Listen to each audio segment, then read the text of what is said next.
I mean, I got notes for that too, so it's all good. All right, so Bloodbath is next. Yes.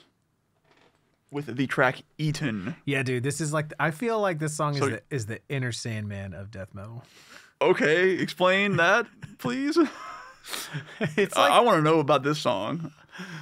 Because to me, this is. I feel like this because it has a legit chorus.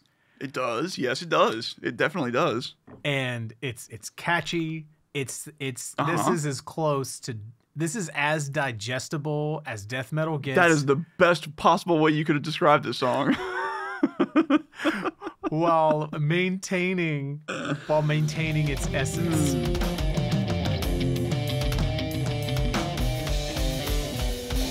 Episode 15, recorded November 4th, 2021. Hello. Good evening, Richard. So this is what is today? The 4th. November 4th. 2021. Remember. The 4th of November. 4th of November. The 1, 2, 3, 4, 5th. So yeah, so if I stick to my current sort of release schedule or how I've been releasing these, you guys should hear this or be hearing this around, I'm guessing like May 2023. I was gonna say like 2031 or something, yeah. Yeah. So you're gonna hear this on November 5th next year. Record 5 years worth of shows and then release them over the subsequent 5 years. Right. Yeah. So I'll go kick up. I'll go like prop my feet up somewhere. And they're like, man, that guy Richard's working. He's just putting out content all the time. It's like, nah, man. It's because I didn't put out anything for like 20 years. It's because I was kind of scared and nervous and didn't know what the fuck I was doing for a long time. And then I looked at what other people were putting out. Yeah. It's like, oh. I have nothing. This is way better than what they do. It's at least not as bad. Or I don't know. It clearly there's lots of room. There's lots of room. Clearly. There is. It is a wide market. There you go. That's a way to put it. But I guess although I don't know a lot about music podcasts, which is probably something. Neither do I. I feel like that's probably something I should know something about at this point. I don't think so. Maybe. Yeah. I don't know. I don't really think it should be a prerequisite. Well, it shouldn't be, but you could look at it as, knowing what that field is like, and just having more knowledge, or you could look at it as keeping yourself untainted from what anyone else is doing. So. And not having to worry about keeping up with all of the Joneses. This is my perspective on that, if you want to talk about that kind of stuff, is because I tried starting a record label, and I've had different bands, and I tried really, really hard with a band like Small Deal to make it legit, whatever that means, right? Like, let's do everything right so this can be a money, so that this can be a thing that has the ability to grow and to, lots of room for upward mobility, right? To find the audience and all that sort of stuff. Yeah. And thinking about, just spending so much time thinking about marketing strategies or this or that or whatever. And this is it is for me. This is where I'm at right now. Okay. Is you need to make the thing. And you need to put 90% of your effort into making the thing. Whatever that thing is. That thing might be a record, it might be music, it might be doing live shows a certain way. You put a lot of effort into manifesting, materializing the thing. And then once you've made it, once it's there, once it exists, we're a good band. We sound good. We know how to play live. We sound good live. Now you can figure out how to sell it. Now you can figure out, well, what is we exist now. Like this band, this project, this whatever it is, it exists. Now we can try to find the target audience. But for me, I think if you spend too much, it's very easy. Hello. All right. It's very easy to... Windows was trying to join the conversation there. Yeah. Sorry.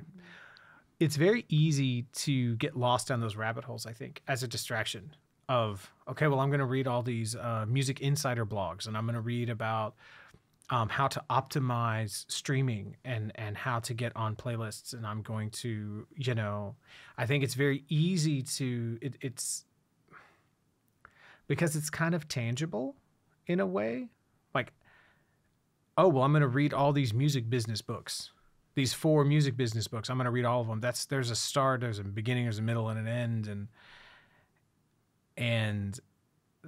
Whereas I'm going to write the best music that I can. That's very open and very, right. How do you define that? And so I think it's very easy to sort of get distracted with some of that, well, let me do market research and let me look at the demographics and let me try to sort of, okay, well, what am I trying to do and how is that similar to other people? And who's my ideal listener or my ideal customer? Because these are, when you read that kind of stuff, this is stuff they tell you. This is the stuff they're going to say. They're going to say, sure, you need to be able to describe who you're trying to get your music to. Yep. You need to be able to say what kind of clothes they wear. You need to be able to say what kind of beer they drink. You need to be able to, and all that sort of stuff. Yeah. We have the concept of personas in our user experience research at work. And we try to figure out exactly that. Like, let's pick 5 archetypal people who are going to use what we sell and figure out how to build it best for them to do what they need to do. And it's exactly the same. Yeah. Yeah. That's not Jungian at all. No, not at all. I only program for the shadow of the person, not the persona themselves. I don't program for the actual person. Yeah. And those are such different things. Like, that's why you have like a marketer or a producer or whatever. And then that's not the musician. It's a different person. Right. Not that you can't do both, or not that some people don't do both well. Right. Well, and it will come to a certain point that you as a musician have to do that. You have to, because if you lean into that idea too far, then, which I've seen people do, which is like, look, I'm the musician. That's what I do. Yeah. I don't, you're supposed to do what you're best at. And I'm not good at marketing. I'm not good at these other things. I'm not good at promoting. So I need to just focus on what I'm doing, and then I'll let someone else do, like I'll find the right person to do that for me. I've seen people try to take on that ethos. I think ethos is the right word. And they don't have success getting what they want with it, because you're just no one is going to do the work that you don't want to do for free. Oh no, not at all. And so, it's like, when I say like it's 2 different things, it's just that that's not typically, the creative is not going to be best at focusing on that. Yes. Not that you shouldn't or can't have input on it or like an opinion on it, because you probably really should. Right. Well, and what I'm saying is when you're a small scale artist, at some point you were going to have to promote yourself. Yeah. You were going to have to figure out, I don't give a shit how uncomfortable it makes you or whatever, you're going to have to figure that out. You're going to have to figure out how to do some type of promotion, some type of social media or something. And then maybe at a certain point, if you're lucky, you can pass that shit off, or if it's worth it to you on the front end, then you pass it off immediately and you find someone that you can pay, right, that to handle your social media posts or to handle your right from the jump, you know, there's probably like all sorts of things that, you know, you can do in that regard now. But yeah, Your street team. your digital street team. Yeah. But yeah, like there's just a, I don't want to, how to say it. It's very easy to lose the script. And the script is, the priority is that you want to make good stuff. And if you know, don't spend, like, don't get distracted making your marketing plan and forget to write a good song. You know? That's just sound advice. So, yeah. And I think that it's very easy to do that because it's very scary to try to be vulnerable and express yourself authentically. And sometimes it's a lot easier to learn about the biz. Yeah. Or whatever. And so in regards to music podcasts and how that relates to what I'm trying to do or what we're trying to do here, right, is that right now I'm just trying to focus on making the thing that I want to make and talk about the things that I want to talk about. Mostly just for my own joy, my own sort of edification. Yeah, my own process. Yeah. And then that's how I look at this. I look at this as I'm sharing my process. Because these conversations that we have are really just extensions of the conversations we really have always had. Yeah. For the past 20 years. Yeah. But I feel like it kind of ramped up in the pandemic a little bit because I would call you every 2 to 3 weeks. Just be like, hey, what's up? And then we would have like a really cool conversation for like an hour and a half or 2 hours or whatever. And also I don't know, for some people, maybe hearing that it ramped up to every 2 to 3 weeks maybe sounds a little crazy, but it's not if you know Robert. Not if you know me, who fails to reach out to people at any time of the year. Well, yeah. It's not even that you. Everyone has a different, like, a baseline of social noise. Yeah. That is their comfort, and I feel like because this is sort of, I think, like the 12th or the 13th one that were recorded. And I feel like if I called you tomorrow and I said, hey, I'm kind of done. I don't feel like I really need to do these anymore. I feel like you would be, all right, cool, man. And I don't think I would talk to you for a year and a half. I wouldn't go that far. I see what you're saying. You stored up, like you've got like your social hump. You're like a camel and you filled it up and you're good. You don't know how real that is. Shit, I was going to say something there. I was going to rebut you somehow, but I don't. Good luck. Yeah, I guess. No rebuts here. If, ands, or rebuts. Yeah, that's, I don't know. Yeah, and the point was that these are the conversations we have anyway.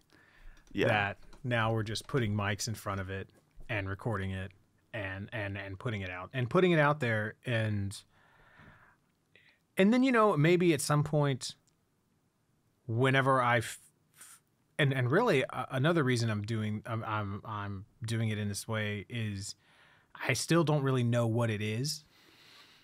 Like this is the thing I'm trying to create, right? But I don't really know what it is yet. And the process of doing it and then releasing it is going to help me figure out better what it is. And once I know what it is, then I can decide how to market it or how to optimize its web presence or its whatever, how to hack the algorithms, all that shit. If I care. If I decide to care enough to do that, and I very well might not. I might just do this for 6 months, for a year, and then be like, you know what? That's enough. I've said all the things I want to say. maybe I'll do another one. Like, give me, maybe in 3 months I'll have another thought. Right. Where right. I'm not repeating myself. And we'll fire up and we'll do one. You know, we'll blow the dust off of the SM7Bs here. Oh man. You know, like get the boom arms out of storage. The microphone sat here and gathered dust. The boom arms went in storage somewhere. Yeah. You know, and so yeah, like I don't. What the? It's becoming fuck. Becoming concerning. All right, so we're back. We had to free up some space on the computer. It was trying to let us know. I'm suffocating. Fucking rookie mistake over here. I'm still learning, guys. Like I was saying, I don't know what I'm doing yet. Yeah. You stuffed it full, and it was trying to let you know it's choking. Oh man, what I was gonna say earlier, I forgot about. Like, it's not so regarding me not contacting people or whatever the fuck. You know, my social bandwidth, my social battery is an extremely real thing. But a lot of times I think it's not. I want to make a point to say that it's a lot of times it's not me doing that. It's not me just being a fucking hermit, which I am.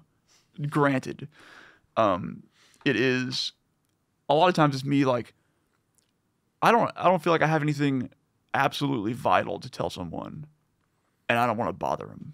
It's much more along the lines of that. Yeah, dude, that's bullshit. That's bullshit masculine crap. That's bullshit. That's bullshit that like men do. I guess. I mean, all people do it, but I feel like men are especially bad at doing that kind of thing, and so. And it's not that I don't want to tell people things or like there's something that I would want to get out but feel like I can't tell anybody. It's not even that. Yeah, no, it's like if I call someone, I need to have a fucking reason. Yeah, and if that's I have typically it. Like I don't want to fucking bother you for right. And no if I reason. have my shit together as a person, then I have no reason to call you. Okay, I see what you're saying. And if I am certain that you have your shit together, there's no reason for me to call you. And so that's. And I'm not saying this is you. Yeah. I'm saying this is kind of a easy, like it's a modality, a way of thinking that is easy to allow ourselves to fall into, and the result is that we don't make an effort to meet our social needs. Yes. Yeah, you're right. Because we all have we have social needs, and those social needs are the same as the needs of your body, of the need for food, right. The need for water, the need for air, the need for sleep, the need to socialize. And so you need to make a practice of it. Yeah. And when I say you, I mean me. These are things I'm talking to a past version of myself. You're talking to me as well. Well, because I'm taking it as that, whether you mean it or not. Well, I don't want to project that, right? Yeah. And so because it's totally okay to call someone up and be like, hey, no, I was just calling to shoot the shit. And then someone will be like, okay, cool. Or they'll be like, well, I got to do a thing. Can I call you sometime tomorrow? Or and then you just go down the list and you find someone else. Right. And I mean, that's what I do. That's what I do. That's probably a good thing to do, because also more often than not, the person you call is probably going to be like, oh, cool, they called me. That's cool. I like that. That's nice. Like think about how would you feel if someone called you out of nowhere, just like, hey man, I just want to talk. Right. Like I know it's a good thing. Yeah. But I'm still like, I've made a practice of this. Like people it's a good practice. Have grown to expect my calls, and I still feel like, oh man, I don't know if this is a good time to bother Clay. Right. It's like, oh dude, I shouldn't call Robert. I'm gonna fucking talk to him Thursday. I don't want to bother him. I still have this. Yeah. I totally still have this monologue, and I think this is why men kill themselves at a higher rate. I would bet that it's related. That might seem like quite a jump. No. But I really do, because I know that like my mom and my grandmother would call each other like every night, like 7:00. Yes, same. just to talk about fucking nothing. Literally the same shit every day, but it's serving a purpose. It really is. Yeah. And I think that oftentimes, me try to say this carefully. Try to say what I mean. I think that for whatever reason, it's maybe a little, the sort of the pathway to that as a healthy practice was a little easier for women that were, our mother's ages and older. I think that was a little easier. The pathway to that practice was a little easier for them than it was for the men of our time as well. Because I think that maybe they still have the same social needs, but I think like they needed to go do something. You need to be doing, we're having a poker night. Right. We're going, we're going to watch the game. Right. We have to be, you can't just call up your friend just to fucking talk. Yeah, well, I mean, people their age as well, you had to sit at home with your corded phone and talk on the phone. You had to make it a thing that you did. Mm-hmm. Whereas, very soon after that, it got way easier to just contact whoever you wanted. Sure. So I'm trying to make a correlation without also making these broad generalizations and drawing this line down the middle and be like, women do this and men do that, because it's. I'm not trying to feminize being social. I'm not saying to say that's a feminine trait. Right. And I'm not trying to, whatever. It's, you understand. It's demonstrably not the case, and we know that. Right. Yeah. So, because I feel like it's just that it just so happens that our moms did that, as far as I'm concerned. Right. Because I feel like there's plenty of women that would benefit from hearing, hey, it's okay to, like, women our age, it's like, hey, it's okay to call someone for no fucking reason and say, hey, man, what's up? Yeah. And so, so I had to make a very conscious effort to do things like that during the pandemic, because my social life was based around playing live music, going to see live music, and doing Brazilian jiu-jitsu was what my most of my social life was based around. And those things, especially on the front end, and also with Allison, my wife, working in an ICU around COVID and all that, we, especially on the front end when we didn't really know, we felt the need to clamp down. Yeah. Maybe harder than the average bear, because she was being exposed to it every day. Right. And so when we didn't really, so I started calling Robert more because that social, that like my social needs are not being met alarm started going off in my head, because being a dad is being married and having a kid it's a strange bit as far as your social life goes, because you're in one sense you're absolutely socially saturated and you are desperate for unstructured alone time. Right. Especially me. I'm an only child. Like I spent most of my life just doing what the fuck I wanted, when the fuck I wanted, without telling anybody. Yeah. And so, but you're also starved for good social interaction as well. Because good social interaction. Yeah. And but what I mean is you're exposed to a baseline of like social noise like constantly. Yeah. And and like constant touch, because because your toddler's always wanting to and that stuff's amazing. Right. I'm not saying that that's bad. But, the prime time that you have to socialize with your partner is usually at the end of the day, after y'all have done everything. Like, so much of what you're doing is you're working together for task management. Yeah. And you're that whenever you have the time, the kid's in bed, there's nothing to do, you're both so exhausted. You're really just like, let's just watch some TV together. Yeah. So, because one of you has worked all day, maybe both of you, you don't have the energy to really pay attention to each other.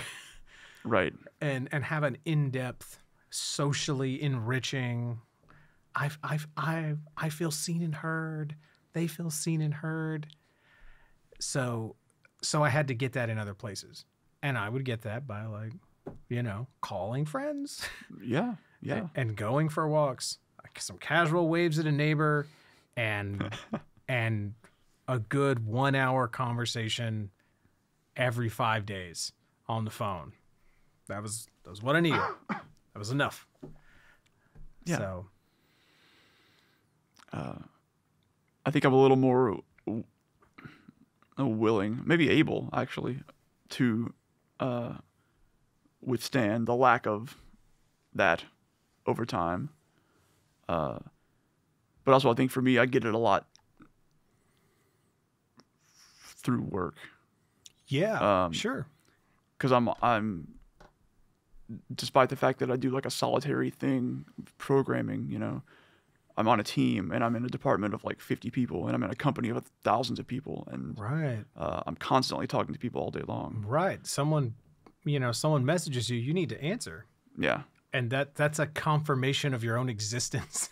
it really is. Yeah, And you need that. I think that helped a lot.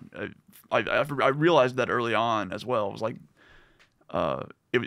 because I too, for different reasons, was like, I'm gonna also like clamp down and just I ain't doing shit. I ain't going nowhere. Right. And I think that would have been way more difficult had I not had that outlet. Yeah. Yeah. Among others. That totally makes sense. And I was in that unique position because my work stopped. Especially the first few months. Then I pivoted into building the studio, and that gave me plenty to do. Right. So Probably should check that again. yeah, I probably should. God damn it. I'm back. Man, fucking arrows. Thank you. Yay, Aerosmith. But yeah, we were just talking about socializing and shit like that during the fucking pando. And so like, even though, and you were talking about even though like your work is online, you're still having to interact, and that still gave you a margin of socialization and whatnot. Yes. And so, interestingly enough, kind of in line with that, I recently joined 2 bands online. E-bands. Yeah, e-bands. emusic.com. And they're both metal bands, and I'm very excited about them. And hell yeah.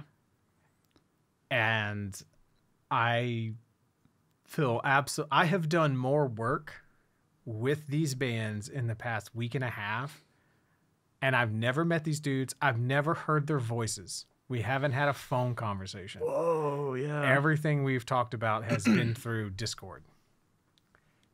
Everything. Oh, just text, but you just haven't actually... all text. Okay.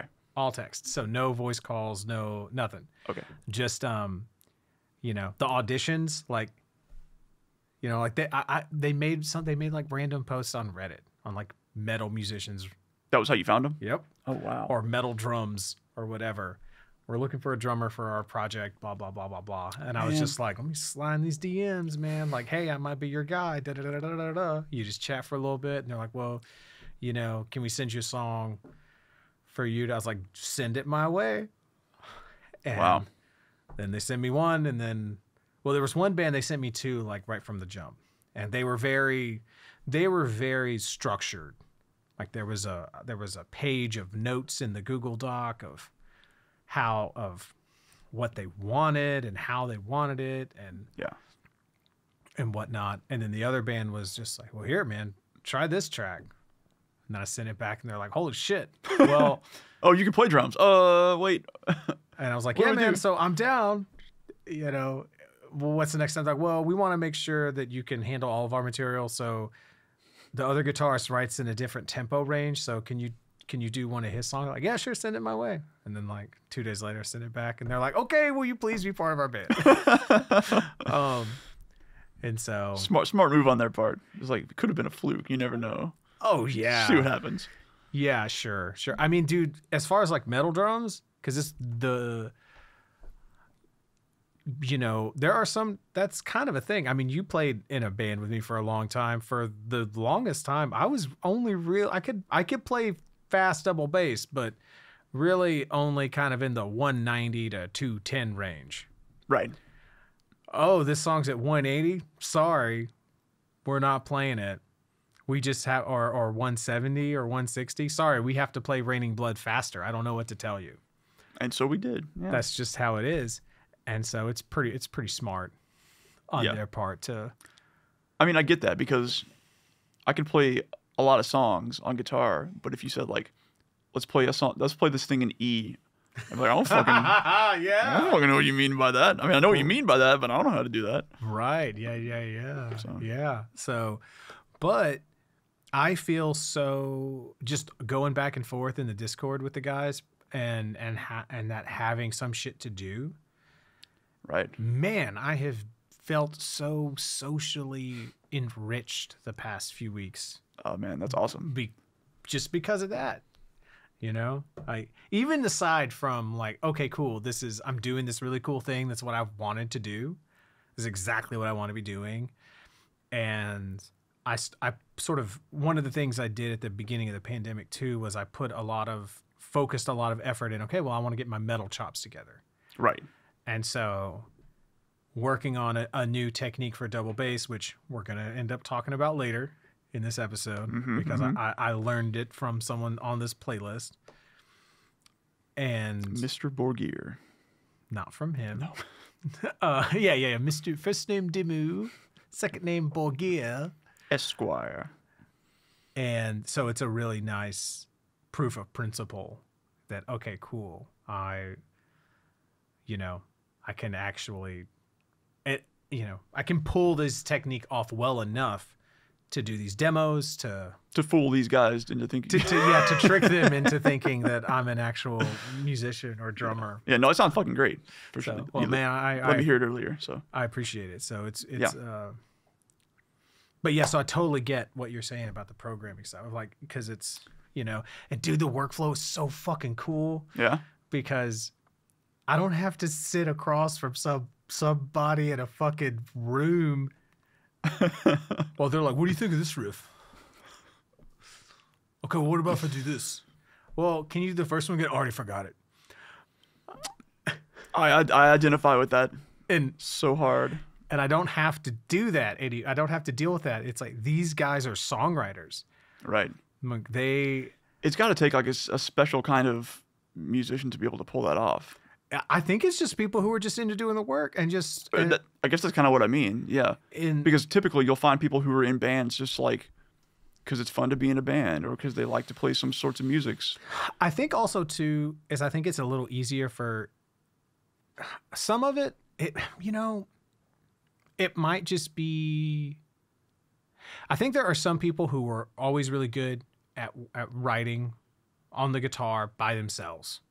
And then bringing that song to a band. That wasn't the kind of band we were in. Right. And then I also think that there are younger people that it was a little easier for them to, all right, well, these are the kind of drums I want. So I'm going to program these drums, the vibe I want for these drums real quick. And they made it a lot easier for them to write the songs by themselves. Yeah. And so one of these bands is one of those and one is the other. Like the death metal band, I think, is some younger guys, and I think that they're just used to writing with drum machines, and so that makes a lot of sense. And then the black metal guys are older guys, and I think that the main guy there is just, well, this is the first riff, and this is the song, and this is how it goes, and now I'm gonna teach it to the rest of the band, and he has developed that skill of using the drum machine and programming drums to better aid that. Right. So it feels so cool to just be it just goes down the assemble line and it just is handed to me and it's like, I just got to do drum shit, man. Yes. That's fucking awesome. Like I don't have to, I don't have to jam with someone in a room for 6 months and then maybe get around to fucking recording something. You gotta find that vibe first, you know what I'm saying? Yeah, it's like, no, it's like, oh, what do you think about this riff? It's like, dude, do I look like I have a fucking guitar? The riff is not my job. Okay? Take some goddamn ownership. Write your fucking riffs, make some decisions before you fucking get here. You come to me when you have something you're happy with. I'm not gonna be happy until you're happy. Kinda. Son of a bitch. Kinda.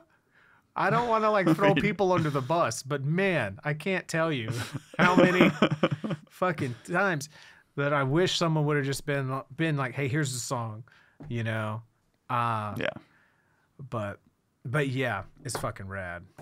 But Cool. speaking of death metal. yeah, speaking of fucking death metal. So this is gonna be part Yeah. of my sort of death metal grindcore exposure. And so this is going to cover, again, it's sort of 3 different eras, 3 different periods. The first period is sort of 2002 to 2007, which is just kind of more of me being exposed to things randomly. And so again, that first part is going to be the most diverse. Mhm.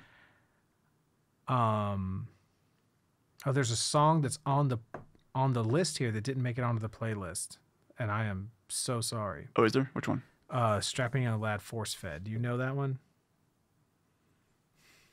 It's on the SYL record. Well, I probably would know it if I heard it. motherfucker. Anyway, I mean, I can pull it up real quick. so, and then the second group is just more random death metal I was exposed to in 2009, 2011. And then this kind of culminates in me seeing Suffocation for the first time, hearing their music for the first time at the Summer Slaughter Tour in 2016. And that was life-changing. And so those are sort of the broad strokes that we'll go through. And what's interesting is that it's not even at the end of this that I understand that, oh, I'm a fan of death metal. That still hasn't happened yet. I get through the end of this and I'm like, maybe I should just look at this death metal thing. Right. And then that'll be what part 3 is when we get to it. But at this point, it's been like 10, 12 years of this music. Of just because this isn't all I'm listening to, right? Like I'm listening to so much other stuff, and I think that these are just bands that I like. These are metal bands that I like. Mm-hmm. But I don't understand that these are all kind of coming from a similar source. And it's not until I start doing the research and start really digging after seeing Suffocation play that I start to connect all those threads and understand the roots and the tangents of the genre that is death metal. Right. And so, but yeah, so here we are. Here we are. Let me play this real quick. I could refresh myself.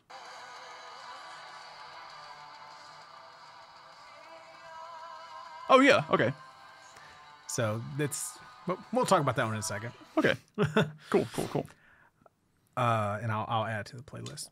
So yeah, the first one on here is Opeth.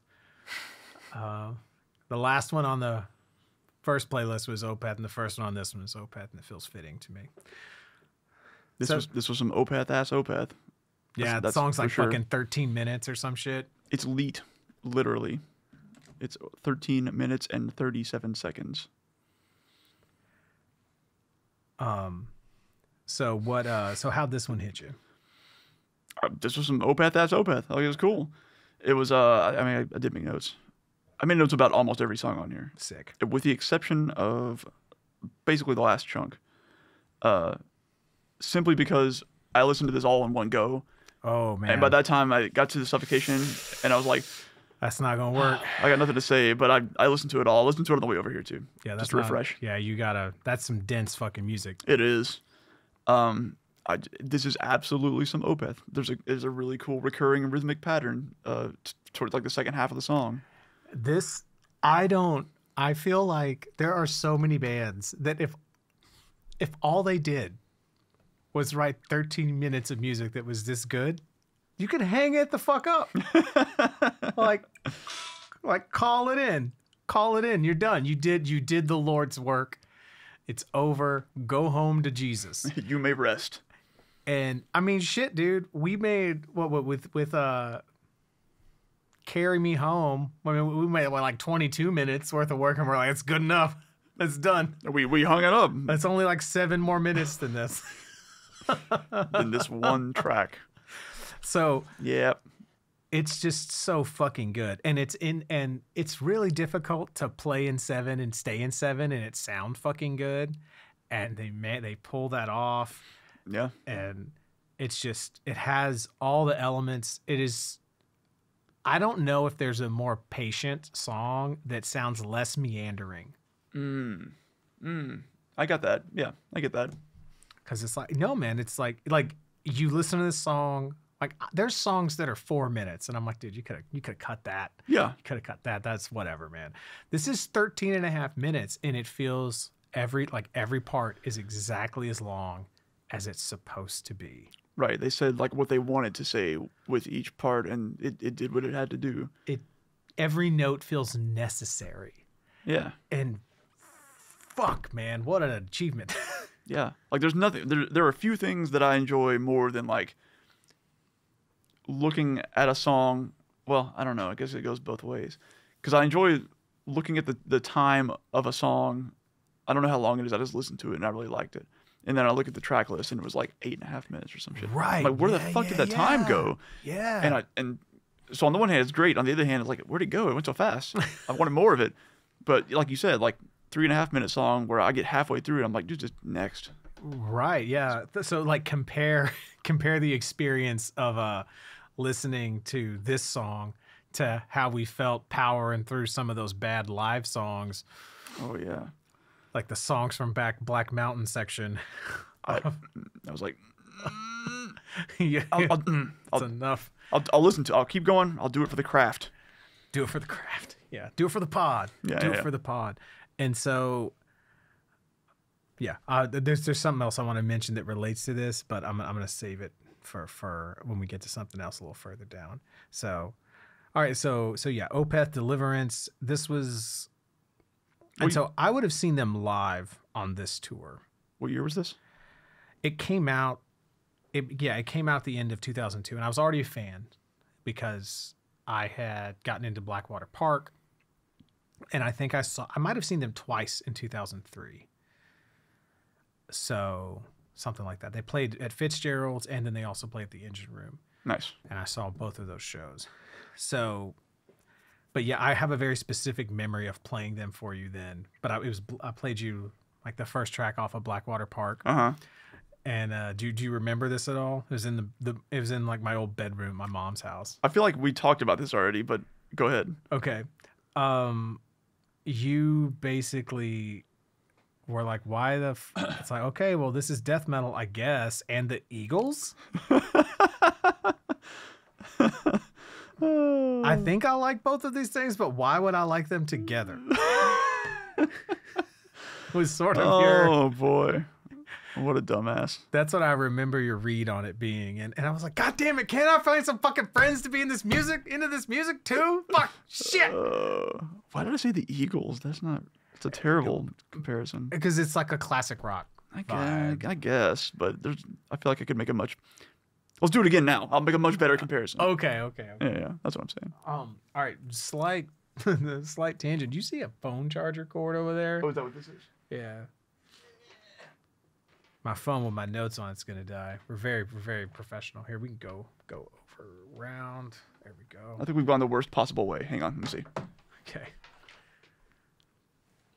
There we go. I'm all about engaging content here on the Richard Wooten podcast. People love to see how the sausage is made.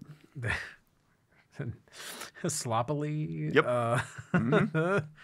So, but yeah, this is probably my favorite Opeth song. And so there's another thing that like there's about that ending rhythmic motif. There's almost a little bit of like Mudvayne in it. Yeah, totally. Like that rhythm right there is that. I don't know what song it is, but there's a song off their second album. Eternal Primates Forever. Is it internal or eternal? It's internal. Because at the end they're going. Okay. That's the one, right? That's not what I was thinking of. Okay, that's what I'm thinking of. That sounds similar to me.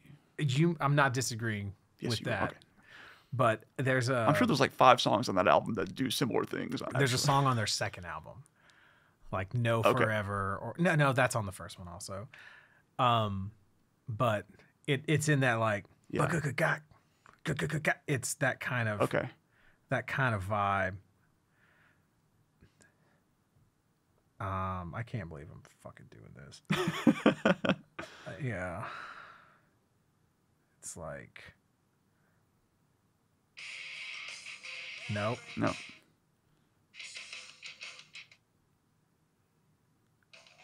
I think I know which one you're talking about now. I'm not gonna find it right now, but it has that kind of like. Yeah. Whatever. God damn it. Get so distracted. I get like latched onto one thing. I'm like, gotta do it. Wanna know.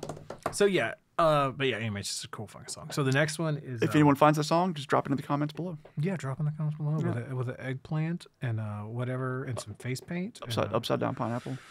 Send us an email at podcast@richardkwooten.com. Yeah. Richard.pod. It's not a real email. All right, and so the next one is the God Dethroned. Yeah. Is that what's next? Yes. No, that's not what's next. That's what was next on the playlist. Is it what's next? Oh, yep. Good. Okay, good. Yeah, sorry. I'm a mess this week. Yeah, okay, it is. All right, so God Dethroned were the ones who did Fire, right? Hellfire? I'm the God of Hellfire. I bring you fire. Was that God Dethroned? I have no idea what you're talking about. So there was a song that Josh brought to us at some point. Okay. In like 2001 or 2. And the beginning is, I am the God of Hellfire, and I bring you fire. Okay. Isn't that God Dethroned? I think it is. I think you might be right. Let's do a lyric search real quick. I'll look. You talk about how these songs sounded to you. Yeah, these songs were. So what was the first one called? I have TEP. I just wrote down an abbreviation. Oh, you have different things on here. Let me see. What was on the playlist? The Execution Protocol is what's on the playlist. Oh, yeah, Execution Protocol and Serpent King. Oh, you just don't have the. That's what. I am looking for too many small words. Yeah, I thought that first song had some pretty cool thrashy parts that hit my ear that way. Right. Yeah. I thought the guitar tone was super solid on this one, and I really dug the keys in the outro. Yeah. Right. This is a nice little touch at the end there. Yeah, and so this is a really unexpected as well.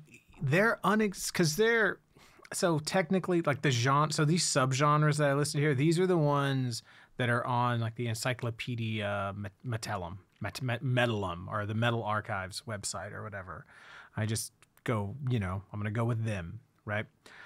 And there's a lot of melodic death metal in God Dethroned. There's a lot of mixing sort of at the gates with the early archenemy. That's to me what this album is. Okay. Because you have the melodic guitar work, you have a vocalist who's sort of doing something similar that Thomas Lindbergh was doing in At the Gates, but you have sort of that thing that early archenemy did where you're cycling through all the metal feels. Here's a blast beat. Here's your thrash beat, here's your thrash beat with double bass, you're going through all of the things. Here's total halftime, and it's very dynamic. I feel like I noticed that a lot through a lot of these songs. Yes, there's a lot of songs that hit those, So I guess I can bring it up to round this out later, but despite you warning me ahead of time that this would be a far less diverse playlist, to me, this, I guess maybe on a playlist level, you're right. But on a song, like, within each song, things felt way, like, far, far, far more diverse to me. Right. That yeah. Because there's not a lot of the early brutal, like the brutal tech death or the grindcore that's just like one dynamic Yeah. the whole way through. Yeah. There's not any of that. So yeah, the two songs on here from the record Bloody Blasphemy. I think I got into this band just because Josh had a shirt. Maybe, yeah, that seems right. And probably that other song. It is them, and it's a cover of an Arthur Brown song. Yeah, I remember hearing that original song, and it's like, it's not funk, but it's like, I don't know what to call it. Psychedelic rock. Something like that, yeah. Yeah, because Arthur Brown was sort of one of the OG shock rockers. Okay. You know? I believe you. Yeah. Like, I'm talking about Satan and witchcraft. Ooh. He was on Phil Donahue probably at some point. Oh, man. Oh, what a mess. Yeah. So yeah, man. And so this, I think that for whatever reason is just the right tempos that I could kind of get my hands around. These were the first three songs on this record. I would just practice those over and over again, and that was what I practiced to get my blast beats and like my thrash beats and all that sort of stuff together. I would just go through those fucking songs. And I think that that's why you know, because I would have started doing that in like 2002, 2003, and I think that's why there's no thrash beats on 8125 or, you know, on the first record that we did, whereas there are on the second one because I didn't have them together really. Right. You know? Well, I don't know. I could always do Slayer, but I don't know. That's not a real whatever. That's a different.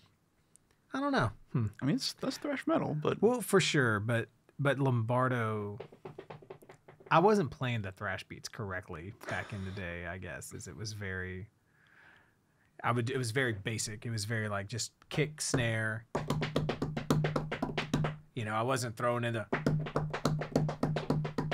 Okay. Wasn't doing all the variations and stuff, but. Gotcha. But yeah, super important record for me is just because I think one of the reasons that the song what I like about it is it's very extreme in the palette that it's using, but it has very traditional song structure, and it's melodic. Like there's choruses, and there's hooks, and so it's very digestible. Yeah. So it was interesting to go back. I went back and listened to it for a few years ago, and it was like, oh, this record's sloppy as shit, and.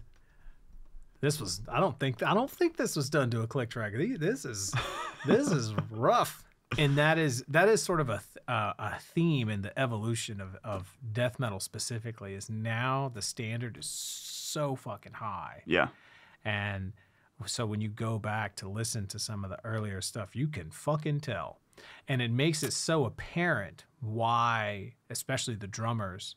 If you were, especially later on when we do sort of our 1991, the year that death metal became death metal episode, it's going to become very clear how important it was to have, you know, a drummer that could pull this shit off consistently. Because you can tell there were lots of records that were released where drummers who were not, like, we only heard the best stuff.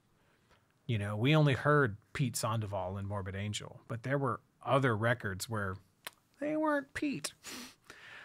They were not Pete the Feet, Commando, as they call him. So yeah, but there's a rawness to this that I really like, though. There's a charm to it, you know. Yeah. If it's managed. I mean, the God Dethroned tracks I dug overall. And in Serpent King, I really liked the chorus. Like he's like, there's a chorus, right? And there's like this choral shit going on. Yeah, and like I didn't expect that, but it works. It's a cool fucking element to have thrown in there.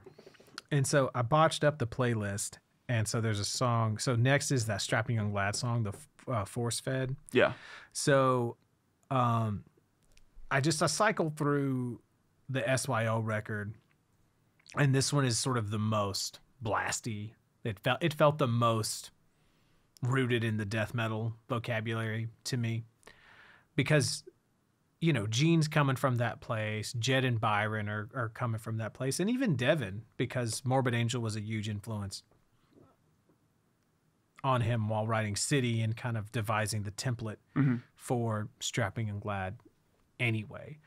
So I all of these are things that were sort of preparing, you know, all going into pushing me in the direction of being familiarized with these elements of death metal and all these things without actually listening to death metal, which is kind of, you know, like I'm listening to these things without knowing that that's what I'm listening to in a lot of ways. I mean, at this point, probably the only thing that I listen to that I'm like, that's death metal is probably Morbid Angel that I've really, really liked. You know, because I mean, I listened to the Cryptopsy, but that one didn't really, really land for me. Like that didn't become part of my rotation or whatever. So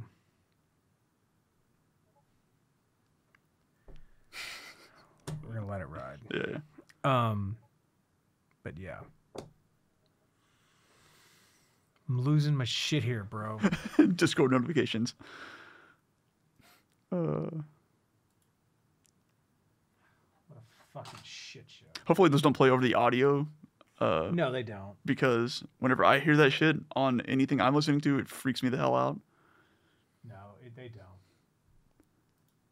I don't even fucking know. Whatever. Yeah, it's fine. Sorry, it's just a weird night. There's another one. Give me a second. Mute him. Yeah, it's fine. I gotta figure out what that is. It's Discord. It's Discord. Yeah. Thank you. That's what I'm saying. Like when I listen to a podcast where somebody has Discord in their background of their thing and I hear theirs go off, it always weirds me out because I'm like, no one sent me a message on Discord. Where's this coming from? Yeah. Okay. All right. Where the...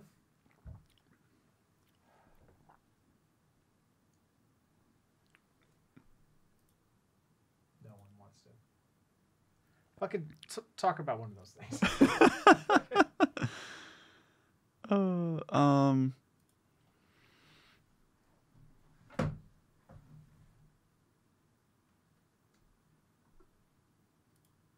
Well, I guess I'll just talk about Dimmu Borgir then, because that's the next thing. And I actually had something to say about this, which I didn't really expect. So the song is Blessings, Dimmu Borgir.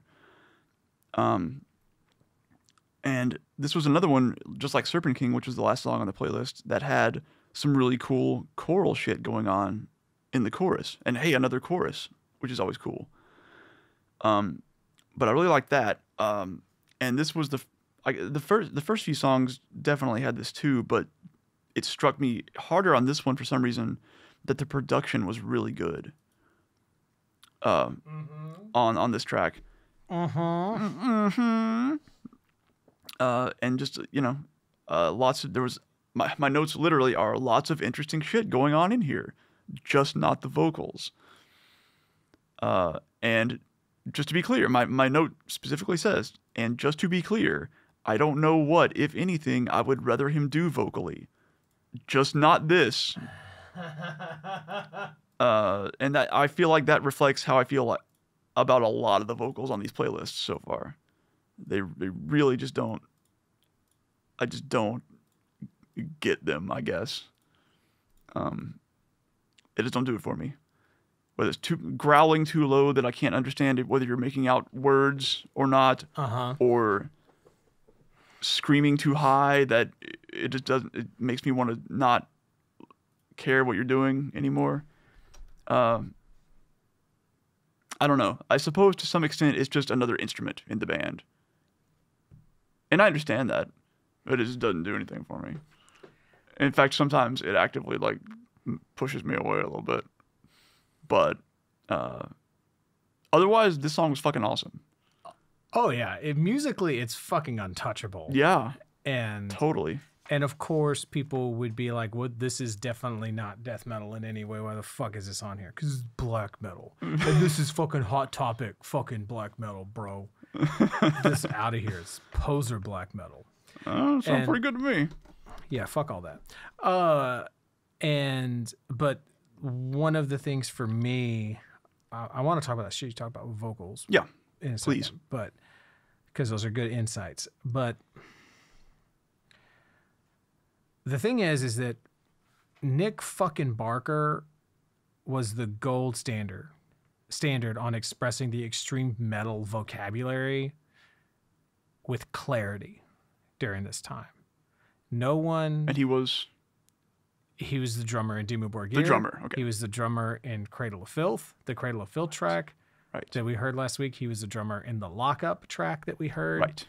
And some of it, I think it was because of him using triggers.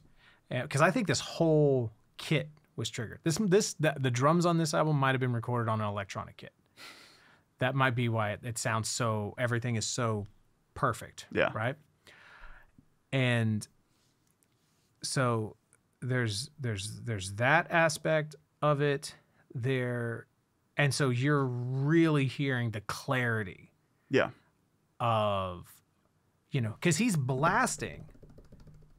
And, and you have him doing, he's not just doing like your normal, like,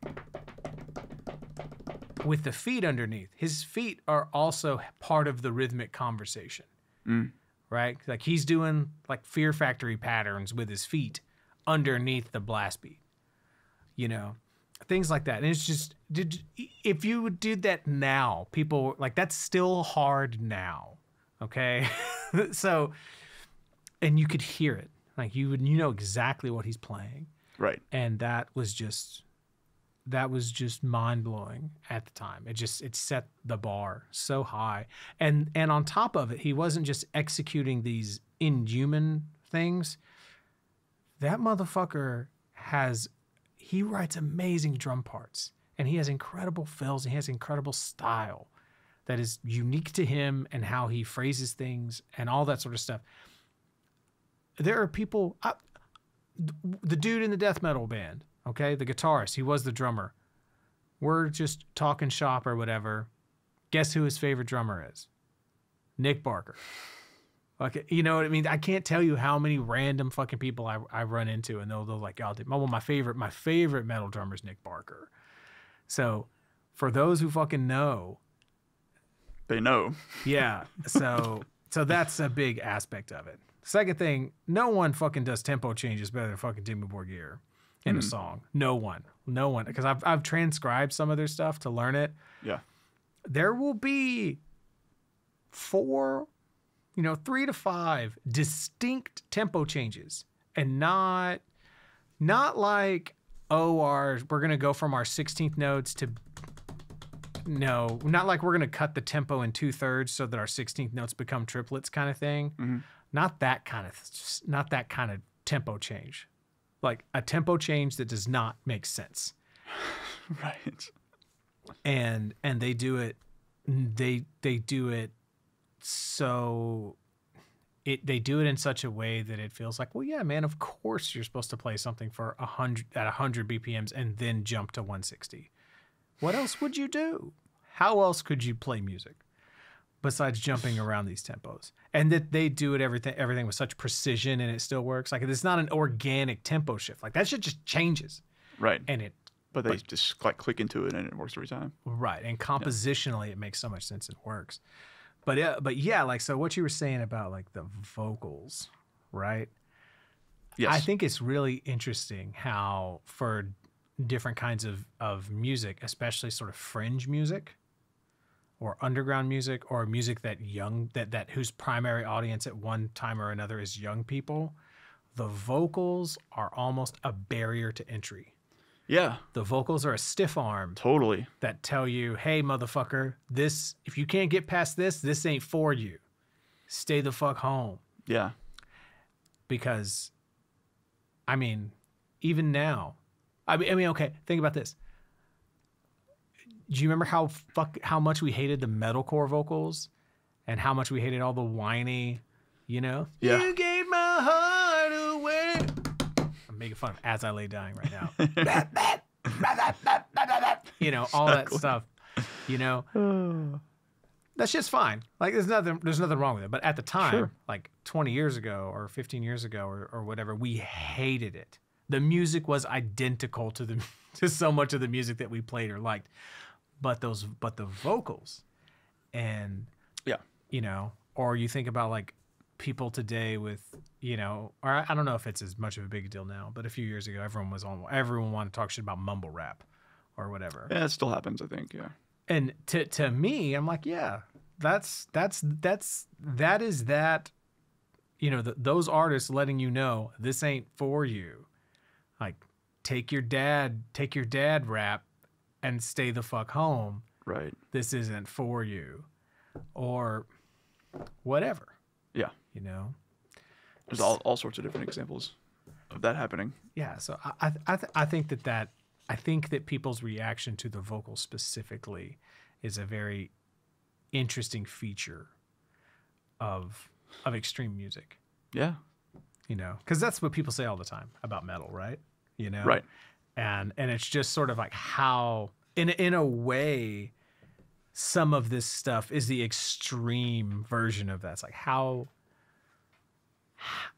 is it possible? Like, can I take this rigidly, beautifully composed, thoroughly composed music and then just go, you know,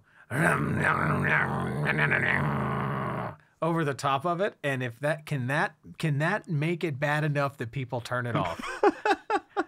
That's what they're going for there. And man, think of how if they can get past this. Think about how invested they're gonna be. Right? Yeah. It's We know those are the real ones there. yeah. So Yeah. yeah, basically what I'm saying is the extreme form of the vocals in death metal and black metal is a form of like Stockholm syndrome.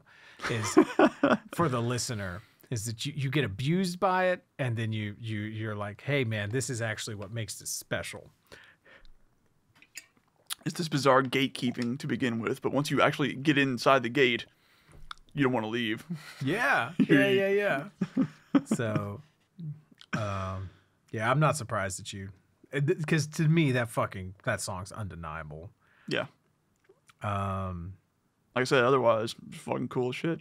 right. And so then we get into cephalic carnage.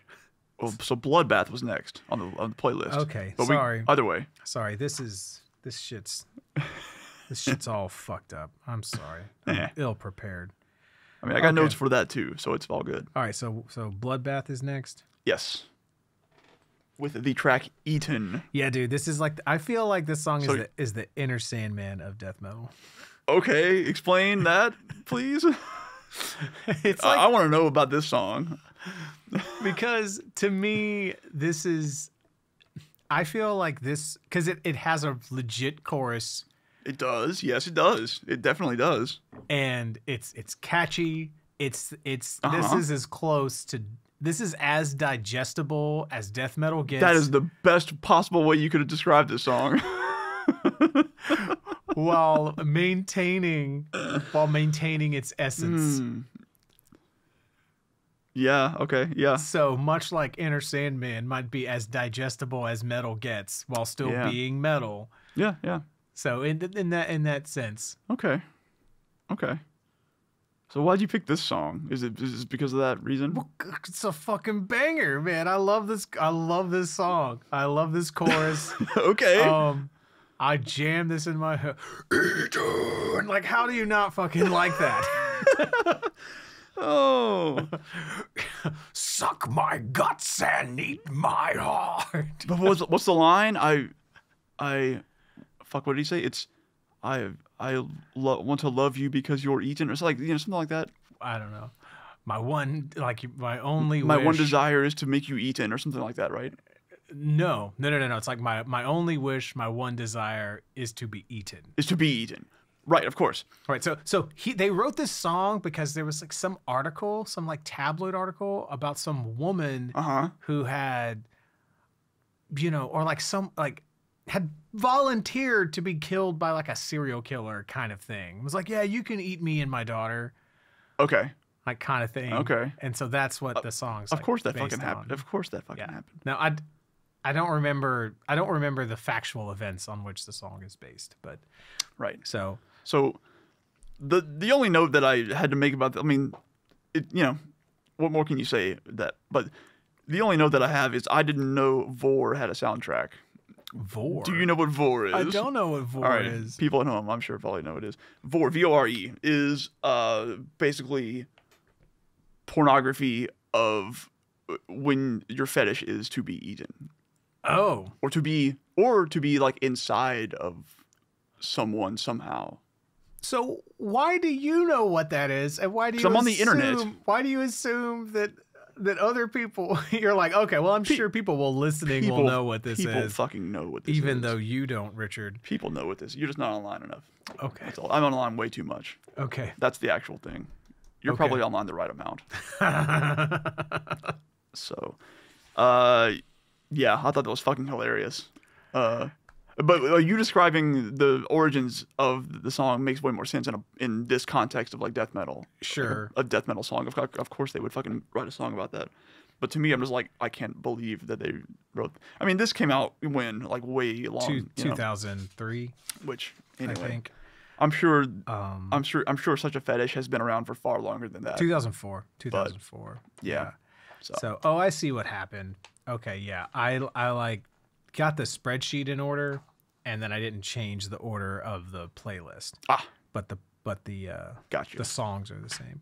So, yeah, and then some interesting sort of tidbits is that Bloodbath is sort of like a Swedish supergroup in a sense. And so there's the first record that they did, I believe, had Michael from Opeth on it. Oh. And that's why I bought the record. I was like, well, shit, man. Yeah, this is Michael's other band. I'll fucking get that. But it's not Michael on vocals on this record. No, he's not on the record at all. Oh, on this record. It's someone else. It's this guy named Peter Tangren, who's in Hypocrisy, and also the other half of Till Lindemann's side project, Lindemann. Oh, okay. So, yeah, prolific dude. Cool. But, yeah, I love that song. I wasn't sure if it was a joke song or not, but I guess not. In that context, it of course not. Well, I mean, I'm sure that they knew that like, Sure. and a lot of their other stuff is a little more sort of straight faced death metal, Okay. if that makes sense. But Yeah. but and then also there's some subgenres of death and black metal that are not being touched on, that are, like called like death and roll or black and roll, where And like black in apostrophe roll. like Yeah. rock and roll, Not ENROLL. ENR, Like the word enroll. Yes, yeah, not that. Just want to specify. Yeah, it's tidbit. So a little side note. One of the things that my brain cannot fucking do is process words when people That are spelled to you. Can't fucking do it. Huh. I have to, because for me to understand what you just spelled to me, it's as if Little Richard, Little Richard's in your head. yeah, in my head has to walk up to a chalkboard and E N R and then stand back. Still don't know it. Oh. It'll get there. Hang on. But yeah, like, so, but those subgenres are, like, well, you'd sort of take the language or some of the motifs of death or black metal, and you just kind of take out some of the density of it and put some like, you know what I mean? You put, and so this is kind of in that sense because it's it's kind of a rock song structure. Yeah. And one of the signatures of death metal, which makes it, again, so difficult to get into at times, is a lot of it just forgoes traditional song structure. It's just, Yeah. I can see that. So yeah. Yeah. All right, what's next? Cephalic Carnage. Yeah. This was an interesting little block. It wasn't it? Yeah. So we've got Scolopendra cingulata. seems to be the pronunciation, probably. And I just wrote / fortuitous oddity because that's kind of just like one. Oh yeah. Are those together on the album? I do believe so. Yeah. Okay, that makes a lot of sense. Because they kind of flowed right into one another. I had to go back and check. I listened to it like 3 times. I had to go like, where did this stop? Because I kept like looking away. And, right. Yeah. they're like a minute and a half long each or something. Yeah. 45 seconds long. Yeah. So that you really get the kind of you really get the so they have an interesting genre tag, which is technical grindcore. Okay. And death metal, which grindcore is typically known for not being technical. Mm-hmm. So, but they firmly, put themselves in there. And so you really hear, oh, fuck it. This song's going to be 30 seconds. Fuck it. Right. Oh, this song's going to be weird and just be halftime and fucking, whatever, just chuggy and some weird sound effects. Oh, fuck it. And, Yeah. My only note about those 2 tracks were, well, all right then. Yeah. Cool. That's what you're doing, bro. Yeah. I got it. Cool. Nice. Yeah, nice. I appreciate that. I appreciate just doing whatever the fuck you want to do with that. Yeah, so I heard about these guys because I saw them live.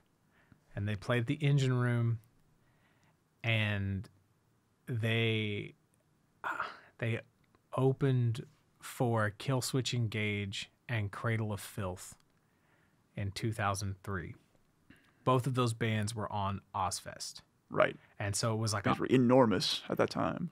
Yeah, so it was like an off-fest date because Ozfest wasn't playing in Houston. So, they were on Ozfest at that time. Yes. Gotcha. Playing through the summer. And then they scheduled like an off date in Houston. So that's why you had Killswitch Engage opening for Cradle of Filth. Right. Which was weird. I feel like it could have gone either way, maybe. Not at the time. No, Killswitch was way bigger. Killswitch was way smaller. Way smaller. At this time. Okay, so you're saying, the lineup was okay. Well, the lineup was so weird because you wouldn't pair those bands together. Well, yeah. Besides that, yeah. So, and then they just grabbed Cephalic Carnage to fucking open for some reason. I don't know why. Huh. And then I think there was a really kind of shitty local. I say they were shitty. It was like a local black metal band, and they took themselves very, very seriously. Okay. And so Cephalic Carnage comes out, and they have that sort of. Do you remember sort of like the vibe that Mr. Hinkus would have when they would play, or that Sever the Silence would have? So Cephalic Carnage was kind of in between those two vibes of this, like irreverent art. I don't give a shit what you think, what you care about. We're doing our art fucking thing. Right. Grindcore kind of aesthetic, but then also this like ham it up kind of, I don't really have a respect for this whole thing. Right. And then you contrast that with their music that is so very clearly, there's a lot put into how that music is put together. Mm-hmm. And so it's just mind-blowing, like just seeing these guys with that kind of energy. And then they get to about the 3rd song of their set, and they put on these like fake, like black metal, like just shitty pull-down masks that they've painted up to look like shitty black metal corpse paint. And then they play that song Black Metal Sabbath. Okay. And so it's just totally taking the piss out of all of the whole black metal taking itself really serious thing, which people had definitely gotten tired of at this point. And so it's interesting how there's those sort of overall broad stroke trends in the metal scene, because in the early 90s, death metal was fucking king. And then people got tired of those guys taking themselves so seriously and all that sort of stuff. And then like, we want the real serious shit. And then black metal became very, very hip. And in extreme underground circles, right? Like in you know what I mean? And, and then there was all the new metal stuff. And then people but then also the next time that you really had the next big sort of underground, if you will, metal trend was the Lamb of God, Shadows Fall, God forbid, that new wave of American heavy metal, whatever they called it. Killswitch is kind of metalcore, and Killswitch kind of straddles the line in that. Yeah. But so it was just at a perfect moment to be like, yeah, fuck that goddamn black metal shit, taking itself so fucking seriously. And whenever you had a black metal band opening the show and you were on a bill with Cradle of Filth, Right. it was holy shit. Oh, Now, man. and Cradle of Filth is they've never been accepted by the black metal community anyway. So They're like too mainstream or something. yeah, like because It's not extreme enough. Yeah, and well, Cradle of Filth has always been really good at marketing and really good at, you know, making offensive T-shirts, and Yes. they have female vocals, and girls don't hate their music or their imagery. So you know, that's definitely not metal. It's a big no-no. Yeah, you can't do that. Can't have girls into your music and still be true cult. So fuck, remind me, what was the opening to Black Metal Sabbath? It was a lady like doing some spoken word, something. yeah, some shit like that. I forget what it was. I don't know. And then it's just like and then it just rips into sort of an old school raw black metal thing for a while, and then it eventually goes in all these weird places, and then you just have like pure Sabbath rip off stuff. Yep, that was. My notes are LOL at the name. First of all, great. And then this one goes all over the place with some definite Sabbath feel in parts. Obviously, And I know I could really, you could toss a coin. You could toss a coin as to whether they said, "Hey, let's write a song called Black Metal Sabbath," or if they just wrote this song and this is just how it sounded. Like, what the fuck are we gonna call this? Like, this song's like Black Metal Sabbath. Oh shit, bro. And I just couldn't. I could see it going either way. So, Sure. Yeah. Good Love stuff it. though. It's cool as shit. So, Yeah. All right. What's next? Crotchduster. So you already know this band. I'm extremely familiar with this one. Let me into Starfish Land. I said, oh yes, thanks, Ruben. Yep, there it is. Ruben, the sound, the mighty sound god of Houston. Yeah, we heard that at was it a Cardi show? It was at Cardi's. He had this playing over the PA as we were like, I don't know, chilling or between bands or something like that, setting up. And I think we all just stopped at multiple points and was like, what is this? What? Yeah. Because it is complete nonsense, complete irreverence, but at an extremely technical level of doing so. And then I got a hold of the CD, which I still have. And then whenever we would play out of town, anyone we played with, we were out. We were on a mission to spread the gospel of crotchduster. Exactly. We were missionaries at that point, spreading the good word. Do you remember hanging out with what was it? When Faith Fails? Yeah. In Dallas, Pablo Diablo and all those guys. Yeah. We subjected everyone that we could to crotchduster. I think we just played it in the car stereo with the doors open and just stood there and made them listen to it the whole time. Yeah. It's like, hey, you guys want to get some pizza? Shut up, Pablo. Yeah. We got to listen to Crotchduster. We're not going anywhere until we listen to Crotchduster first. Oh, God. And like half that album is like skits, so you got to sit there and listen to what's like. No, it's never good to sit there and force someone to listen to a funny thing that you think is funny. It never works. Yeah. So I feel bad about that, but the music I think makes up for it in some ways. Yeah, and I mean the lyrics are insane and insensitive and crazy and sexist and gross. Totally. And all that. But it was extremely like extreme shock. Yes. Totally. It's shock lyrics. And but you get so the song is called, so it's all about butt sex, and it's called Let Me Into Starfish Land. All about buttholes. But you get sort of lyrics like I'll drive up your dirt road. And then like probably like my favorite section of the whole song is the